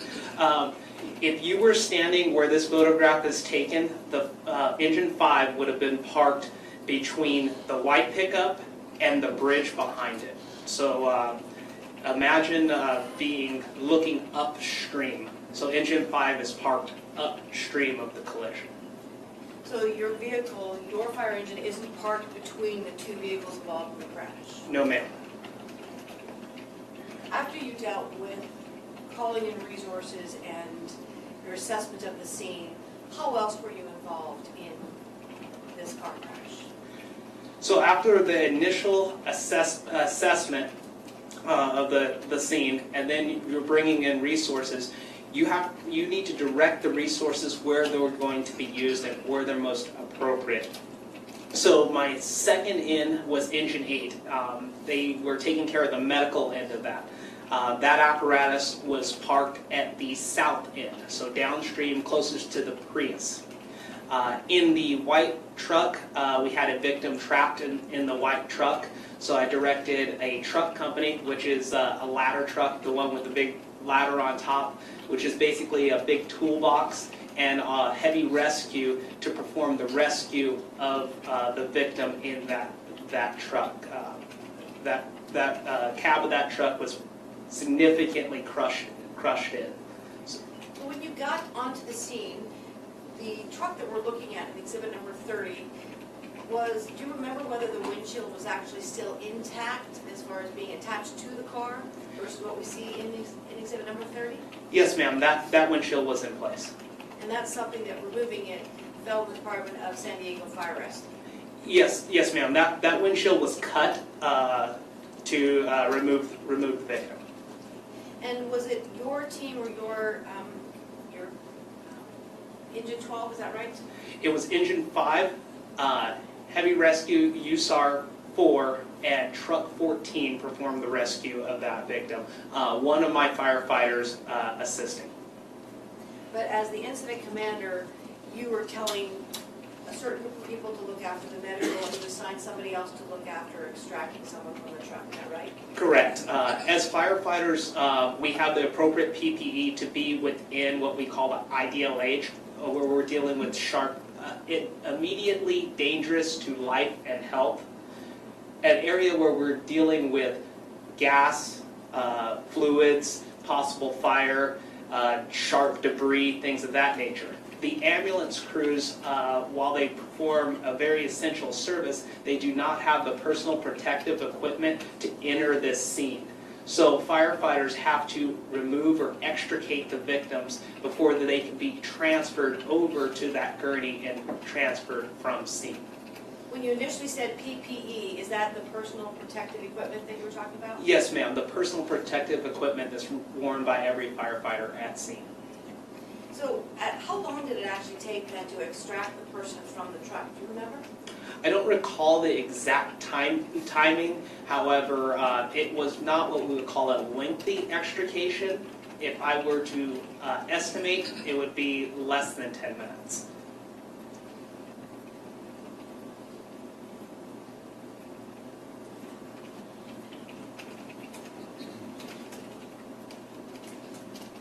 And when the engine company or truck company was doing that extrication, where were you during that? I was moving between 4 different locations. Again, I'm overseeing the entire operation, so I was moving between the rescue group, which was that truck company and that heavy rescue there. I was moving between their medical group, which was downstream next to the Prius, next to those 3 victims there. Moving over to where CHP had set up, talking with CHP, those resources. And then I was the point of contact at one point for the incoming ambulance crews to direct them which patients were ready to be moved from scene and where to park. The scene, the length of the scene from one end to the other, parking in one location and then wheeling a person or carrying a person across was not practical. Now, when you're on scene dealing with this crash, dealing with the vehicles, at any point in time, do you manipulate or move anything within any of the vehicles? The only movement within the vehicle is to actually extricate a person. Besides that, you you generally do not manipulate or move anything within a vehicle. What about, like turning on or off a vehicle's headlights or anything like that? Is that something that you have a protocol in place to do or not do as a firefighter? Yes, ma'am. When it comes to stabilizing a vehicle, one of the hazards is fire because of the possibility of leaking fuel. So we will disconnect battery systems or any other sources of ignition within the vehicle. So the quickest and easiest way to do that, and the most comprehensive, is to actually cut or disconnect the battery cords. That also helps to disable the airbag systems, which, if they have not already deployed, can deploy within the vehicle. As you look at the exhibit number 30, it's fair to see that at the very bottom there appears to be some sort of a light coming from the vehicle. Would you agree with that? Just above the 30, on the right hand, kind of looks like headlight or some sort of light from the truck. Would you agree with that? I cannot ascertain from this vantage point. I'm sorry. I see orange there, and there's a glowing look, but I can't tell from this angle. I'm sorry. Do you remember if at any point in time as you were walking around the scene as the person was being extricated from the truck, do you recall at any point in time whether or not the team had to disable the vehicle or remove the battery or anything? I do not recall. However, disabling the battery would be standard operating procedures if that rescue captain, the captain who was dealing with pulling that person out, felt the need to do that. That would be a standard procedure to do that. In this crash, was there a fuel spill at all? I don't recall specifically if there was a fuel spill. However, there were multiple fluids on the ground. So fuel, oil, transmission, radiator, a mix of fluids. A single spill of a single fluid, I cannot recall.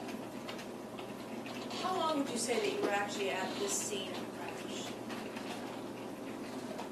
Total time at scene, I would estimate would be 2 hours. Total time, as far as the extrication time and the victim transport time, that was early, and I would have to check the transport records and the on-scene times to confirm those. Is that pretty standard, 2 hours at the scene of the car crash? Yes, no ma'am, for a typical car crash, that is not. However, because there were victims that were deceased and the medical examiner coming to the scene, we will stay longer at scene in case they need our assistance in removing those victims from the vehicle. They don't have the jaws of life and things like that, so if they need us to open the car, manipulate the car, or help with that manpower to remove a victim, we're there to assist. And in your career, how many car crash scenes have you gone to, responded to? In my career, I have responded to hundreds, possibly thousands of car crash scenes.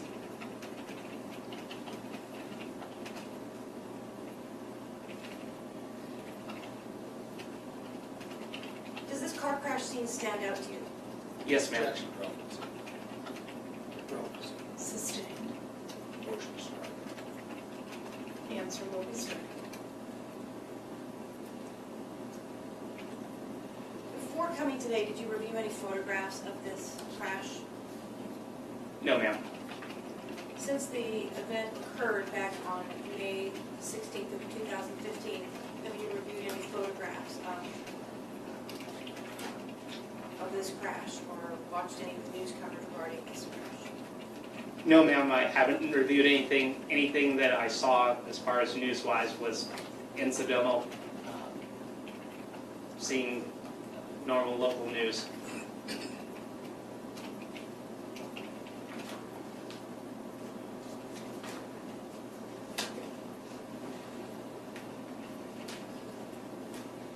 When you leave the location, are you responsible for any of the vehicles involved in the crash? Is that something that still falls within your purview as the captain? No, ma'am. After the medical examiner got to the scene, what was your involvement? So at that time, after all victims are transported and all hazards are mitigated, we basically stop. The scene, because of it being on a freeway, is actually turned over between the medical examiner and CHP, and we're directed by them if they need manpower assistance. However, it's completely under their control once the rescue portion is over. And once that rescue portion occurred, both with the person from the truck as well as the people from the medical examiner, at that point in time, was your job done at that location? Yes, ma'am. I have no further questions, Ms. Witness. Cross-examination? We have no questions. Okay. Captain Harris, thank you, sir, for coming in. We'll excuse you. Yes, ma'am. You may call your next witness. Thank you.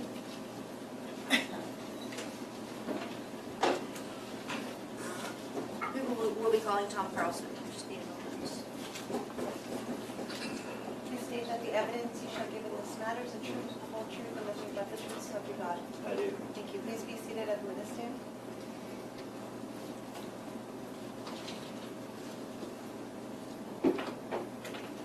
Please state your full name and spell your first and last name for the record. Thomas Carlson, ThomasCarlson. Thank you. Good afternoon, Mr. Carlson. Afternoon. Mr. Carlson, where do you work? I work for the California Highway Patrol Division Office of the Border Division of the California Highway Patrol, assigned to MATE Unit. What does MATE stand for? Multidisciplinary Accident Investigative Team. And what is your assignment with the MATE team? I am the motor carrier specialist, and what that entails is I am the forensic mechanic for the team. What do you do as a forensic mechanic? I dissect the mechanical aspects of a crash to see the post and pre-collision aspects of the car, if there was any mechanical difficulties, and any pre and post-collision injury, collision mechanical deficiencies in the vehicle. What sort of training do you have in order to be able to do that sort of an examination? I've was worked on the outside for 17 years, and then I've worked as the California Highway Patrol lead mechanic for 17 years before I was hired in this position 8 years ago, and continued training, investigative services, everything from photography to furthering my brakes and transmission and ASA certifications. So before you even started as the lead mechanic with CHP, did you have some sort of training or car information that most people wouldn't have? I worked from high school as a mechanic to the point of I got hired by Highway Patrol. So you worked from high school for several years as a mechanic in like an auto body shop or a mechanic? Auto shop, And then you went to the CHP. correct. So have you been with the CHP for 17 years or for 25? I've been with them 25 years now. And in that 25 years, how many vehicles would you say you've worked on for the CHP? I couldn't even imagine. For the CHP, in the capacity as the lead mechanic, probably 3 or 4 a day, every day for those 18 years. Somewhere in the neighborhood, so 3 or 4 a day, there's 250 working days a year, so maybe 2,000 a year, is that fair to say? Anywhere, let's say 1,000 a year? Yes, yes, Somewhere in the neighborhood of about 15 to 20,000 kilometers, is that of fair? course, yes. Now, in the 8 years that you've been with MATE, during that entire time, have you done forensic automobile examinations? Oh, yeah, absolutely. What's the difference between doing your work as a lead mechanic and doing a forensic automobile examination? I'm not there to repair the vehicle. I'm there to dissect the mechanics of the vehicle to see if there was any problems that could cause the accident or the collision-induced accident involved parts. How can you tell whether or not something was damaged before a crash or after? Experience, and you can tell the rust, and if it's got a crystalline experience, basically lots of experience of knowing what the parts look like in an everyday working environment, and what they're intended to use, and what they look like in a crash-induced environment. You used a term, was it crystalline, or you used a word before? Yeah, crystalline, where the metal's been sheared or broken apart, this gives that crystal appearance. Not when it's got a rust appearance, you know it's been a while that it's been broken for a while. Are there certain components that you always look at when you're doing a forensic mechanical examination? Yes, there is. What are those components? We look at the throttle, the brakes, the tires, the steering, tires and wheels. Did I say that already? You did? You want to make sure that there's nothing wrong with how the car operates if you're steering it, if you're pushing your foot on the gas and the brake, or the tires. Is that fair? And steering, correct. Well, let's deal first with when you do a mechanical examination. What's the first step in your process? We take a picture of all the sides of the car when we first get there, and just assess the situation on the dangers and the safety of lifting it up and taking it apart. And then we'll go through taking pictures of the instrument panel and all the fluids, and how all the fluids are, the levels of the fluids at the time of inspection. And then we'll go into looking under the hood, the condition of the engine, and how much damage is done, and how much inspection we can get into. When you're doing a forensic mechanical examination, are you doing it by yourself, or is it part of a team? How does that work? It differs. Sometimes it's just myself. Sometimes I do have help. In this situation, I think I was by myself. And when you're looking at a forensic mechanical examination, are you looking to figure out what was wrong with the car or how it was damaged? What was wrong with, if there's anything wrong with the car, to keep it mechanically sound on the roadway. I'd like to take you back to July the 28th and July the 29th of 2015. Do you remember doing a mechanical inspection that day? On the pickup, yes. And that pickup that we're talking about, was that a 2000 Ford F-350? Correct. And with a license plate of 13052P1, California plate, is that? I don't have it in front of me, but We're taking a look at some pictures, I'll refresh your memory. yes.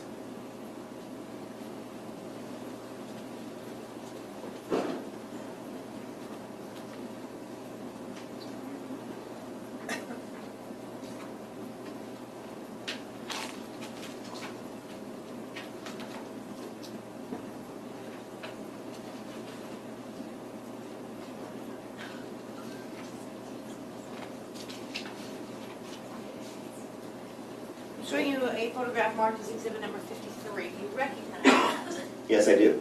What do you recognize that as? The F-350 that I inspected, it was very badly damaged. It was almost a hazard, one of the most hazardous inspections, Why is that? because of the damage the truck sustained, and it wasn't real stable at any real position. And the parts that were strewn about at the time at the evidence yard. When you were undergoing your inspection, where did that take place? It took place at Star Towing in San Diego. You say the vehicle wasn't very stable. Is it possible to move the vehicle into a different position so it would have been more stable?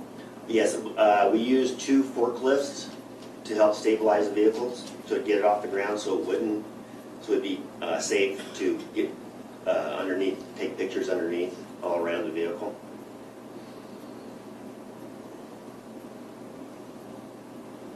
You're on permission to publish exhibit number 53. No problem. You may publish. Mr. Carlson, is what's on the screen there marked as Exhibit 53, is that match what's in front of you on paper marked as Exhibit 53? It does. And was that the condition of the vehicle when you first started your mechanical inspection? It was.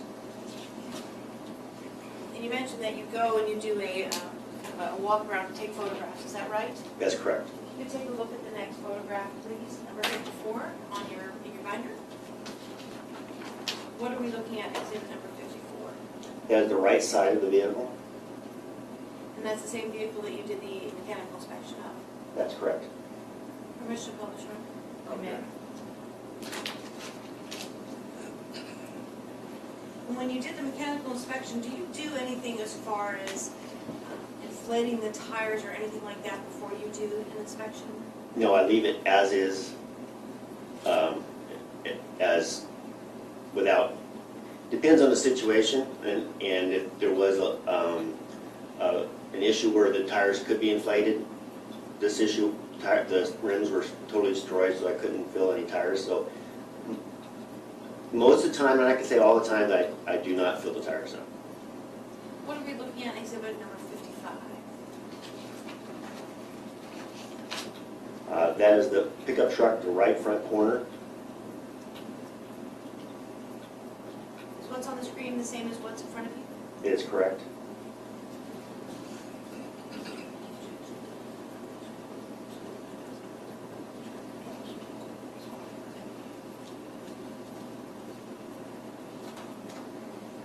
And in number 56, is that another one of the angles or views of the truck that you did the examination of? Yes, it is. Which angle is this? That's the left front corner of the truck. You mentioned that you then needed to use 2 different forklifts to stabilize the vehicle. Was there damage that you noted on the tires as part of your inspection?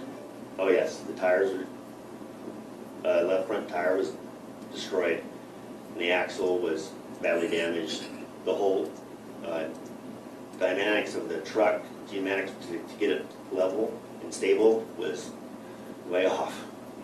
What are we looking at in exhibit number 57?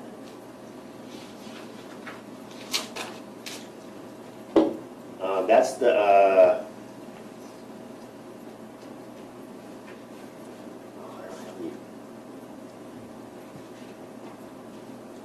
that is the left rear. I don't have my mark, I don't see any of my stickers on there, but When you say stickers, what are you talking I about? mean, I put information on what I'm looking at. In order to be able to remember Yes, what you're doing? yeah. So one of the tires, though, from the truck, Yeah, that'd be the left rear, I believe. and was this the condition of the tire when you did your inspection? Yes. What are we looking at in exhibit number 58?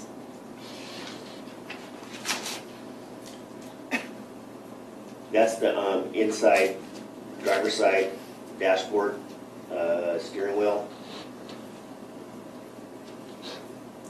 And is that something that you also photograph when you're doing your mechanical inspection? That's what I photographed, yes. Why is it important to get a photograph of the dashboard?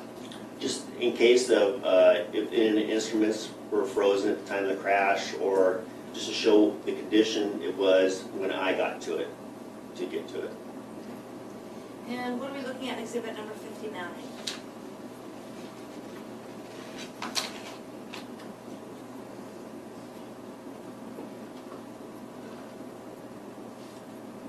That's the left front corner.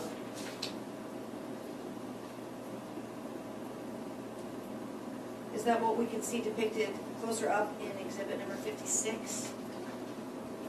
It's kind of a closer up of what we see in 56. Yes, exactly. So this is the driver's side front of the vehicle, is that right? Driver's side, front corner of the vehicle. And what are we looking at, exhibit number 60? That is the right rear bed of the pickup truck. There's a bunch of items that are in the truck. What are they in into the truck bed? They were from the crash. That's the exhaust from the truck. That's how it was set up. But it was tools and I didn't really take inventory of what's in the bed of the truck. I don't know if they did, but it was from the crash scene. So it could have been from the car. It was other collision parts from other cars in the bed of the truck. That's not stuff that you put there, though, is that fair? No, I did not. The only thing I recognize is the exhaust in that picture. And what are we looking at in exhibit number 61?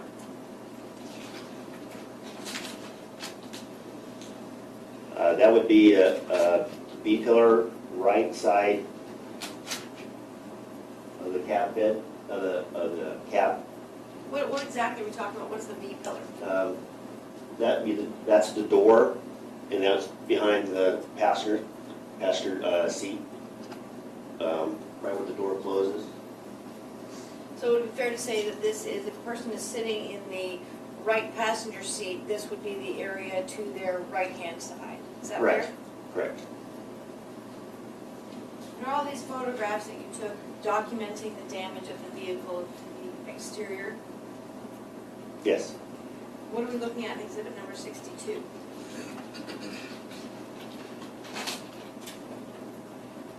That is the right front corner bumper guard to the truck, an aftermarket bumper.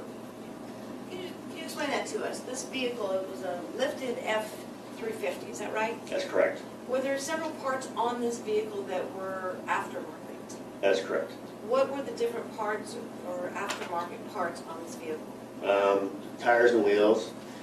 This is the kit that makes it lifted. This blocks, and the whole front bumper is a push bumper with the front cage part. That's all. The original bumper is taken off, and this is putting on. A lot heavier, weighs a lot more and sturdier. The original. When you say the cage feature, are you talking about some sort of an area on this exhibit number 62 that we can see? Yeah, it covers the headlights, protects the headlights. Good. Yes. So these bars right here protect the headlights. The headlight would be right here. What would have been right here? So you're pointing to the three metal bars that we can see Yes. in exhibit number 62. And we see on one of them that there's significant markings on the lower one. What does that represent? That represents a striation. Probably, that's not my expertise. That's somebody else did, but that'd be part of either a concrete or road rash. That would be from an officer's perspective. You would determine those scrape marks. Is it fair to say that those scrape marks are damage to this cage, as you call it? Correct. Okay. And what is below that cage that it looks like industrial type of metal? This is a diamond plate metal that's formed to make replace the original equipment bumper. And is that standard when people have this cage put on, that they need to have this new bumper as well? It's not necessary, not needed. It's sold as a package deal. You don't need both. I mean, they can be sold separately, but in that, what he has there is what was purchased for the pickup truck to replace the front bumper. And if we look at exhibit number 63, what are we looking at there? That's the whole front push bumper aftermarket setup you have there. So what is the correct term for what we're looking at in 63? There's the truck, which is the white portion of the photograph, and then we see this metal portion with, I guess, bars that go both vertically and horizontally. What's that They called? call it a brush guard. I mean, aftermarket, they call a lot of names. Brush guard would be one name. Replacement, OEM, replacement of the original equipment bumper. But most commonly, probably brush guard. And this brush guard, that's actually, somebody attaches it to the vehicle. Correct.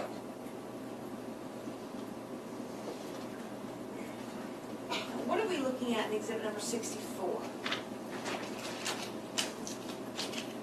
That's part of the front axle, the right. Is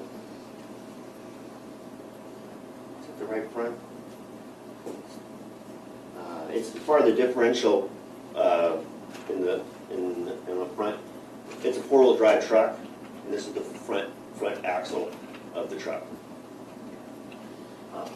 You're gonna have to back up a little bit when Okay. we're talking automobile mechanics. Okay. We're looking at, And this is it's on the truck.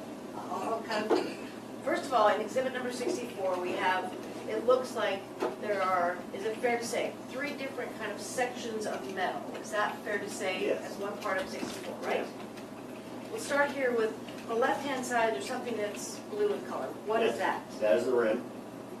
So we see in exhibit number 64, the spaces that we see on the far left-hand side of the photograph, that is basically looking at the back side of a tire rim. Is that fair to say? Yeah, that's the inside rim of the tire. Okay. What's the next thing that attaches to that that looks like it almost looks like it has gears on it? That's the brake rotor. Okay. And then you have what they call the knuckle, and that's the turning. So this is the differential, which power comes from the transfer case. Okay, let me explain what you're pointing to. So you're pointing to the metal, I'd say the hunk of metal, but there's a large piece of metal Yes, on the far right-hand side of exhibit number 64, and that is called what? the differential. Differential. And then you have something to the left of that that looks like it's got 4 screws or bolts going upright. What is that Well, called? that attached to the leaf spring that attached to the truck. So that's how that's attached to the pickup truck.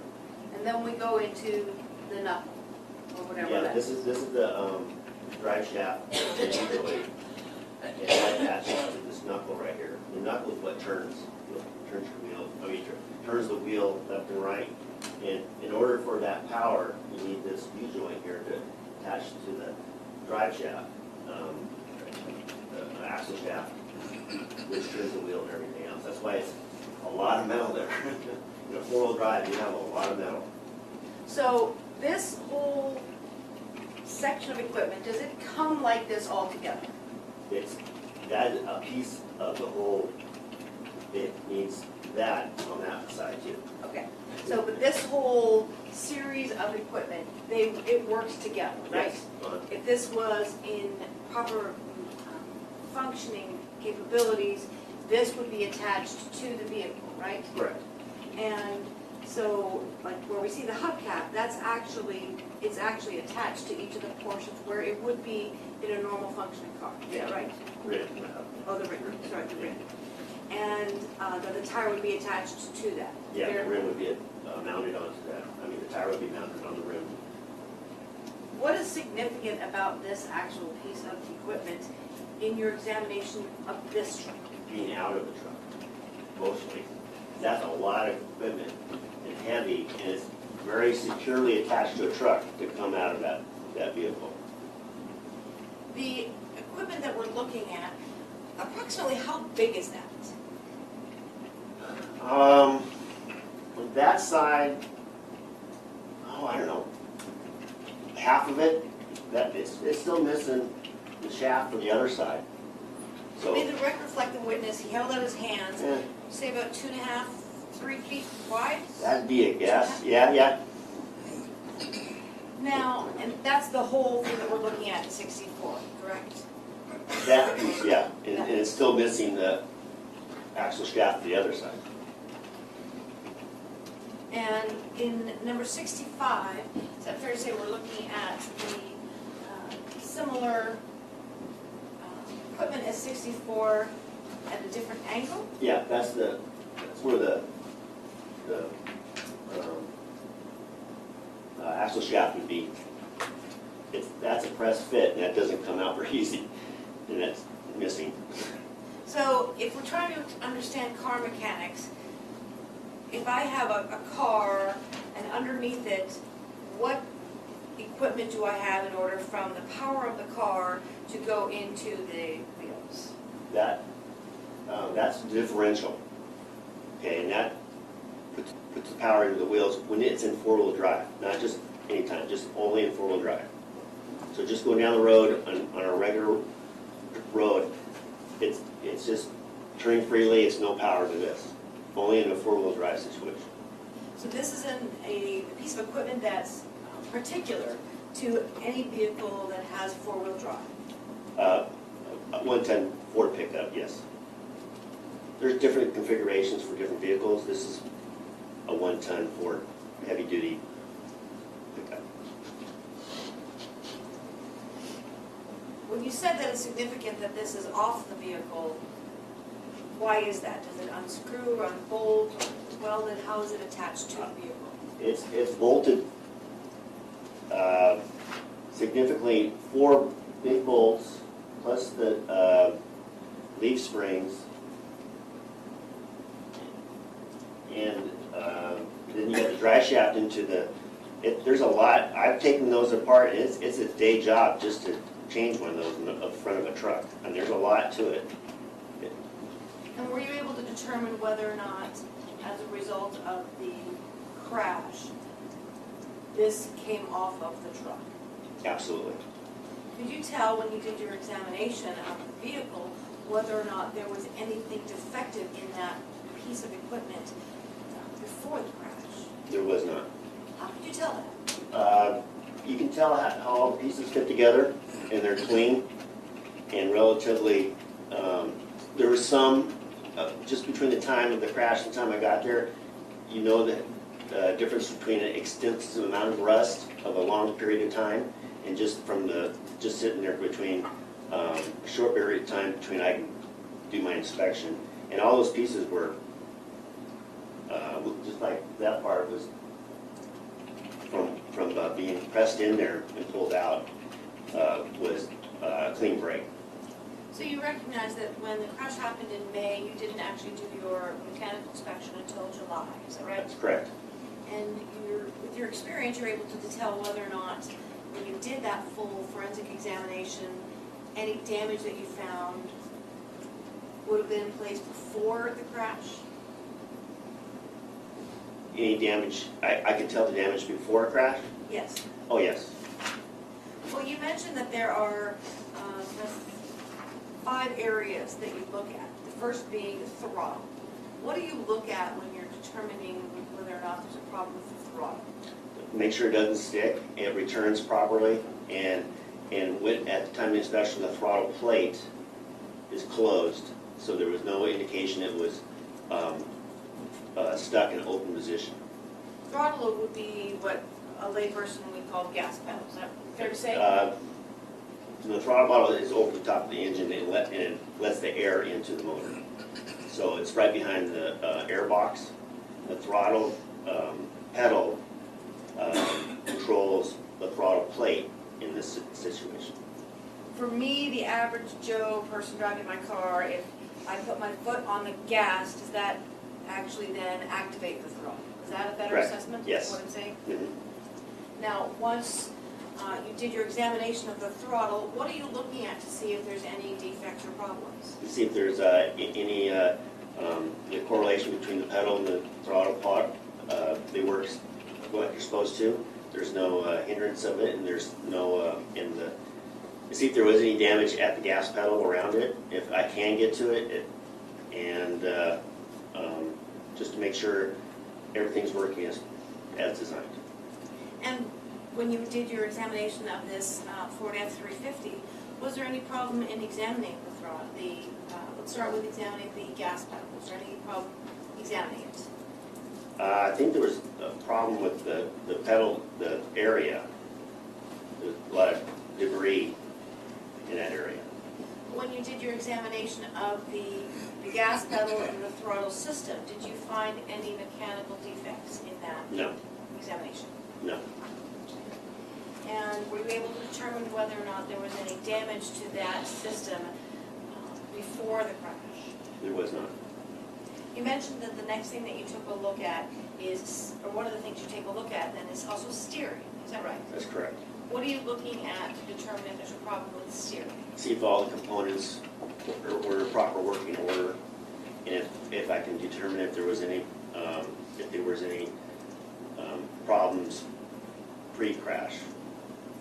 What all are the parts that you're examining? to see if the steering works. The steering shaft, the steering box, and the tie rod assembly, and make sure, in this situation, a lot of the parts are damaged. So we have to examine all the parts to see if they were all there, and if they were, if I could tell if they were damaged pre-collision.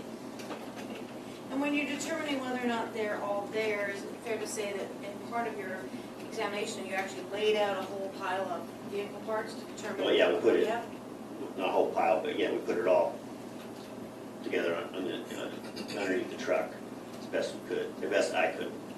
When you did your examination of the steering system, did it appear that there was any defects with the steering system? Did not appear.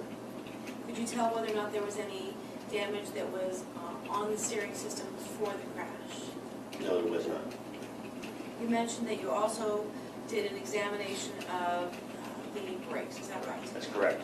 When you do the examination of the brakes, what are you looking for? See if there was sufficient enough brakes to stop the vehicle, the condition of the brakes, make sure they had brake fluid in it, and the condition of the brake components at each of the wheels. Now, when you're looking at the braking system, first of all, what kind of brakes did this F-350 have? It had disc brakes on all four wheels, and if I recall, they have been used severely, but they were still functioning as designed. So when you say disc brakes, what does that mean? This disc, it has a caliper on the disc. Like on the end of that, I don't know, you can't really tell, but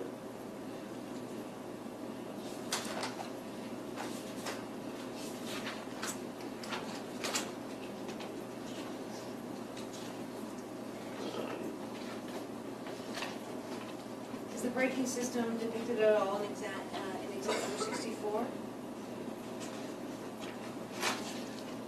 kinda. I mean, it's not a real good example, but Well, when you're talking about, you want to make sure the brakes work, is that right? right, exactly. And what are disc brakes versus, people that have a brake pad? What's the difference? Well, most modern brakes now have disc brakes. Drum brakes were the old school. Most modern cars have disc brakes. And this truck had four-wheel disc brakes, all very well working and like they're designed.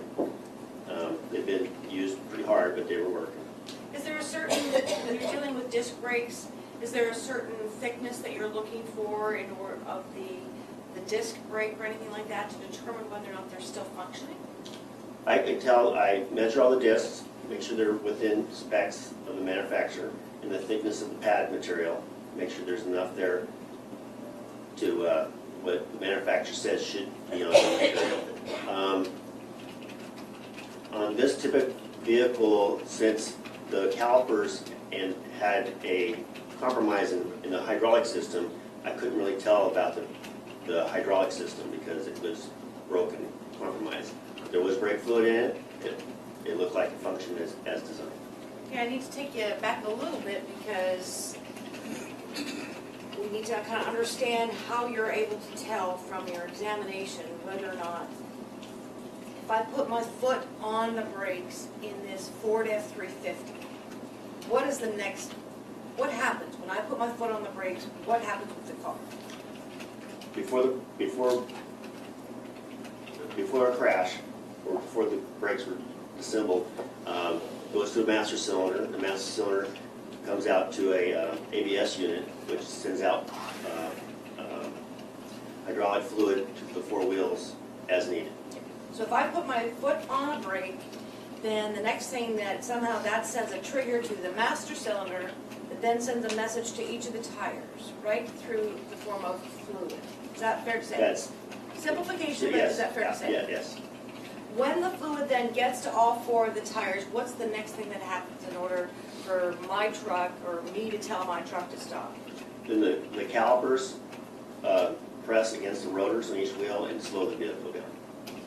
And that's done because there's the fluid that forces that reaction to take place. Yeah, it forces the piston against the rotor, and that all four wheels equally, and comes to a stop.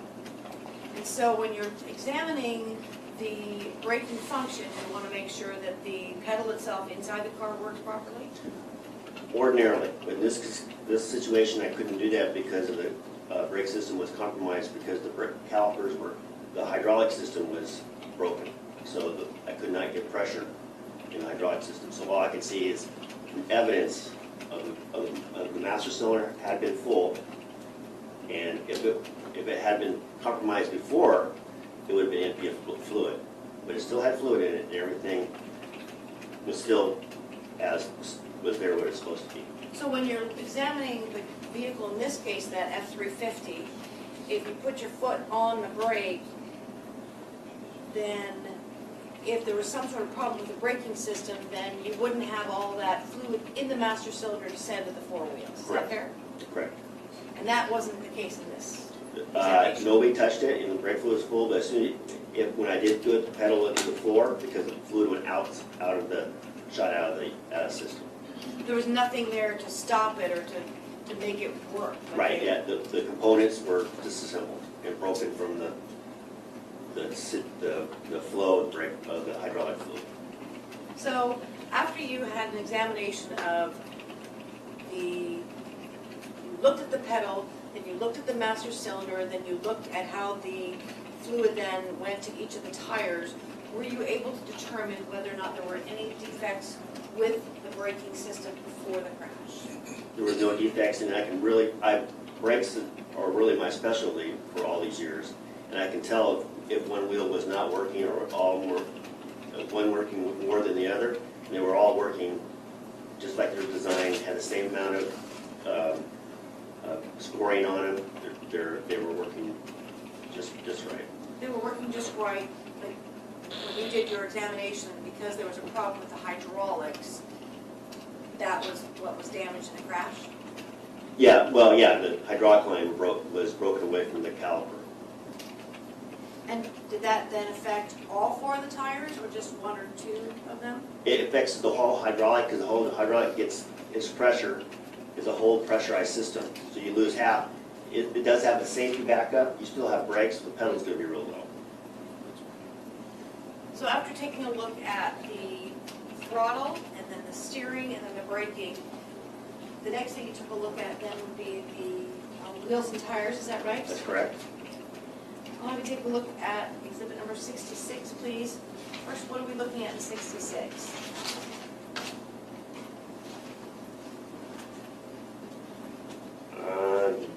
That is the tie rod broken from the bottom of the steering knuckle.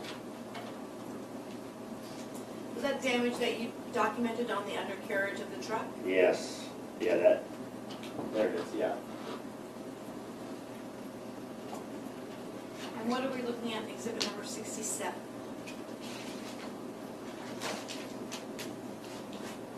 That is the right front wheel. When you're doing your examination of the tires and wheels, what are you looking for? See the condition of the tires and wheels, and make sure there's tread, and the date of the tires. We take note of the date and how old the tires are, and the air pressure of the tires, if possible, practical at the time. When you're looking at the tire examination yourself, are you looking to see whether or not they're bald, whether they've got tread depth, like what is the specifications of that? We get all the specifications off the side of the tire, the dates and sizes and what kind of tires are, tire depth, the condition of the sidewalls, and then the condition of the wheels, and what's cracked and what's damaged at the time of the inspection. And when you looked at the tires in this case, were you able to tell whether or not there was any damage to the tires before the crash versus after the crash?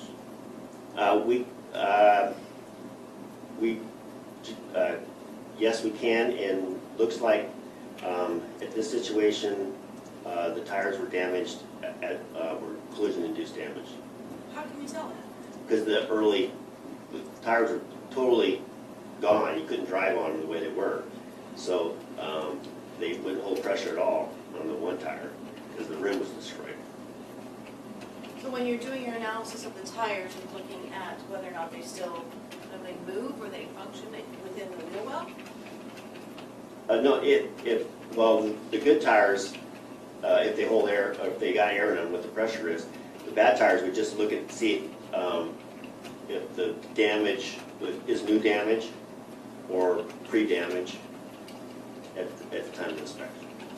When you examine the tires on this Ford F-350, did you find that the tires had sufficient tread?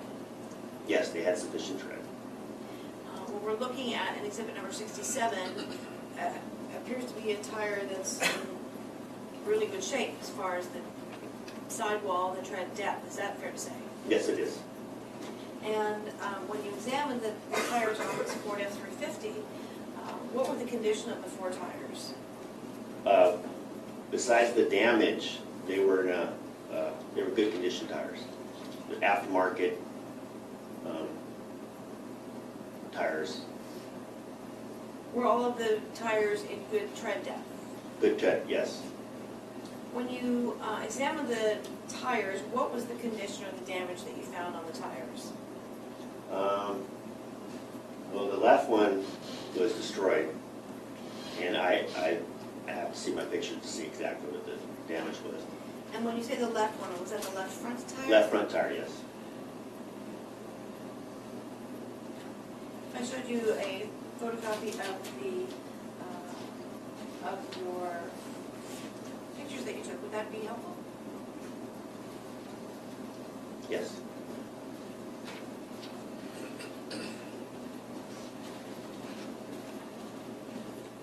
If you'd like to take a look at that report, do you recognize that report? Yes. If you want to take a look at that to yourself, and then look up to me when your memory has been refreshed.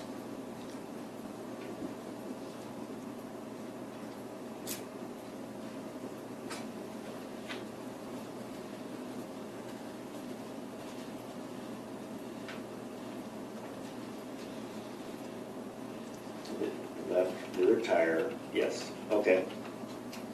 Let's turn that report over, please.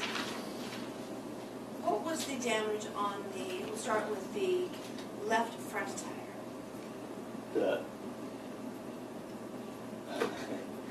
The left front, the damage? The damage. Oh, that was, I think that was a destroyed one. What about the left rear tire? The left rear tire, I can't turn this over, or? Can you take a look at it? You Yes. need to refresh your recollection Thank you. again, that's fine, sir. Yeah, I get confused here. The left, I'll stipulate he can look at it while he's testifying. Okay. It's fine. Thank you. okay, the left rear tire, the inside rim was damaged and broken. When you say the inside rim, Yeah. you're talking about the part of the tire that attaches the tire to the rim to the car? Yeah, to the wheel, to the inside, the inboard side of the left rear wheel tire, the rim was badly damaged. And what about on the right-hand side? What was the right front tire condition?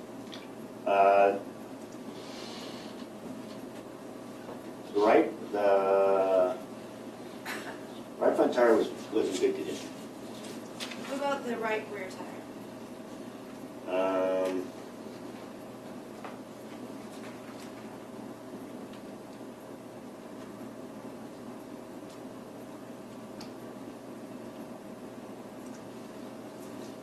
The right rear tire is good condition.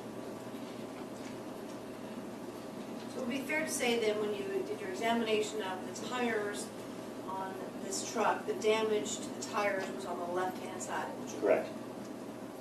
When you were doing your examination of the tires and wheels, did you find anything else besides damage, the completely destroyed front left tire and the damage to the left rear tire, But as far as tires, as far as tires go? no, that was the extent of the tire damage. Could you tell whether or not there was some sort of a catastrophic tire blowout or anything like that Beforehand, before the crash? Doesn't look like, to my knowledge, there was. And what would that look like? The tire would be worn on the inside. You can tell when you drive on a flat, it's worn as a particular way on the sidewalls, and none of the tires were like that. So after you did your mechanical inspection of the vehicle, you looked at the throttle, the brakes, the tires, the steering, and the wheels. Was there anything about the condition of this truck that would have contributed to the collision? No, there was not. Did you find any mechanical defects with this 2000 Ford F-350? I did not. Did you, as part of your responsibility, also look up whether there were any safety recalls? I did. And did you find any for this truck? There was 2 outstanding ones from Ford, nothing significant to cause the collision. Did you find anything about the operation or your inspection of this vehicle that would have contributed to either a steering failure or brake failure for this truck? I did not. I have no further questions for this witness. Cross? Your Honor, we have no questions. All right. Thank you so much for coming in, Mr. Carlson. We'll excuse you at this time. Any additional witnesses today? No, Your Honor. Okay, we'll be taking our evening recess, folks. We'll see you tomorrow morning at 9 a.m.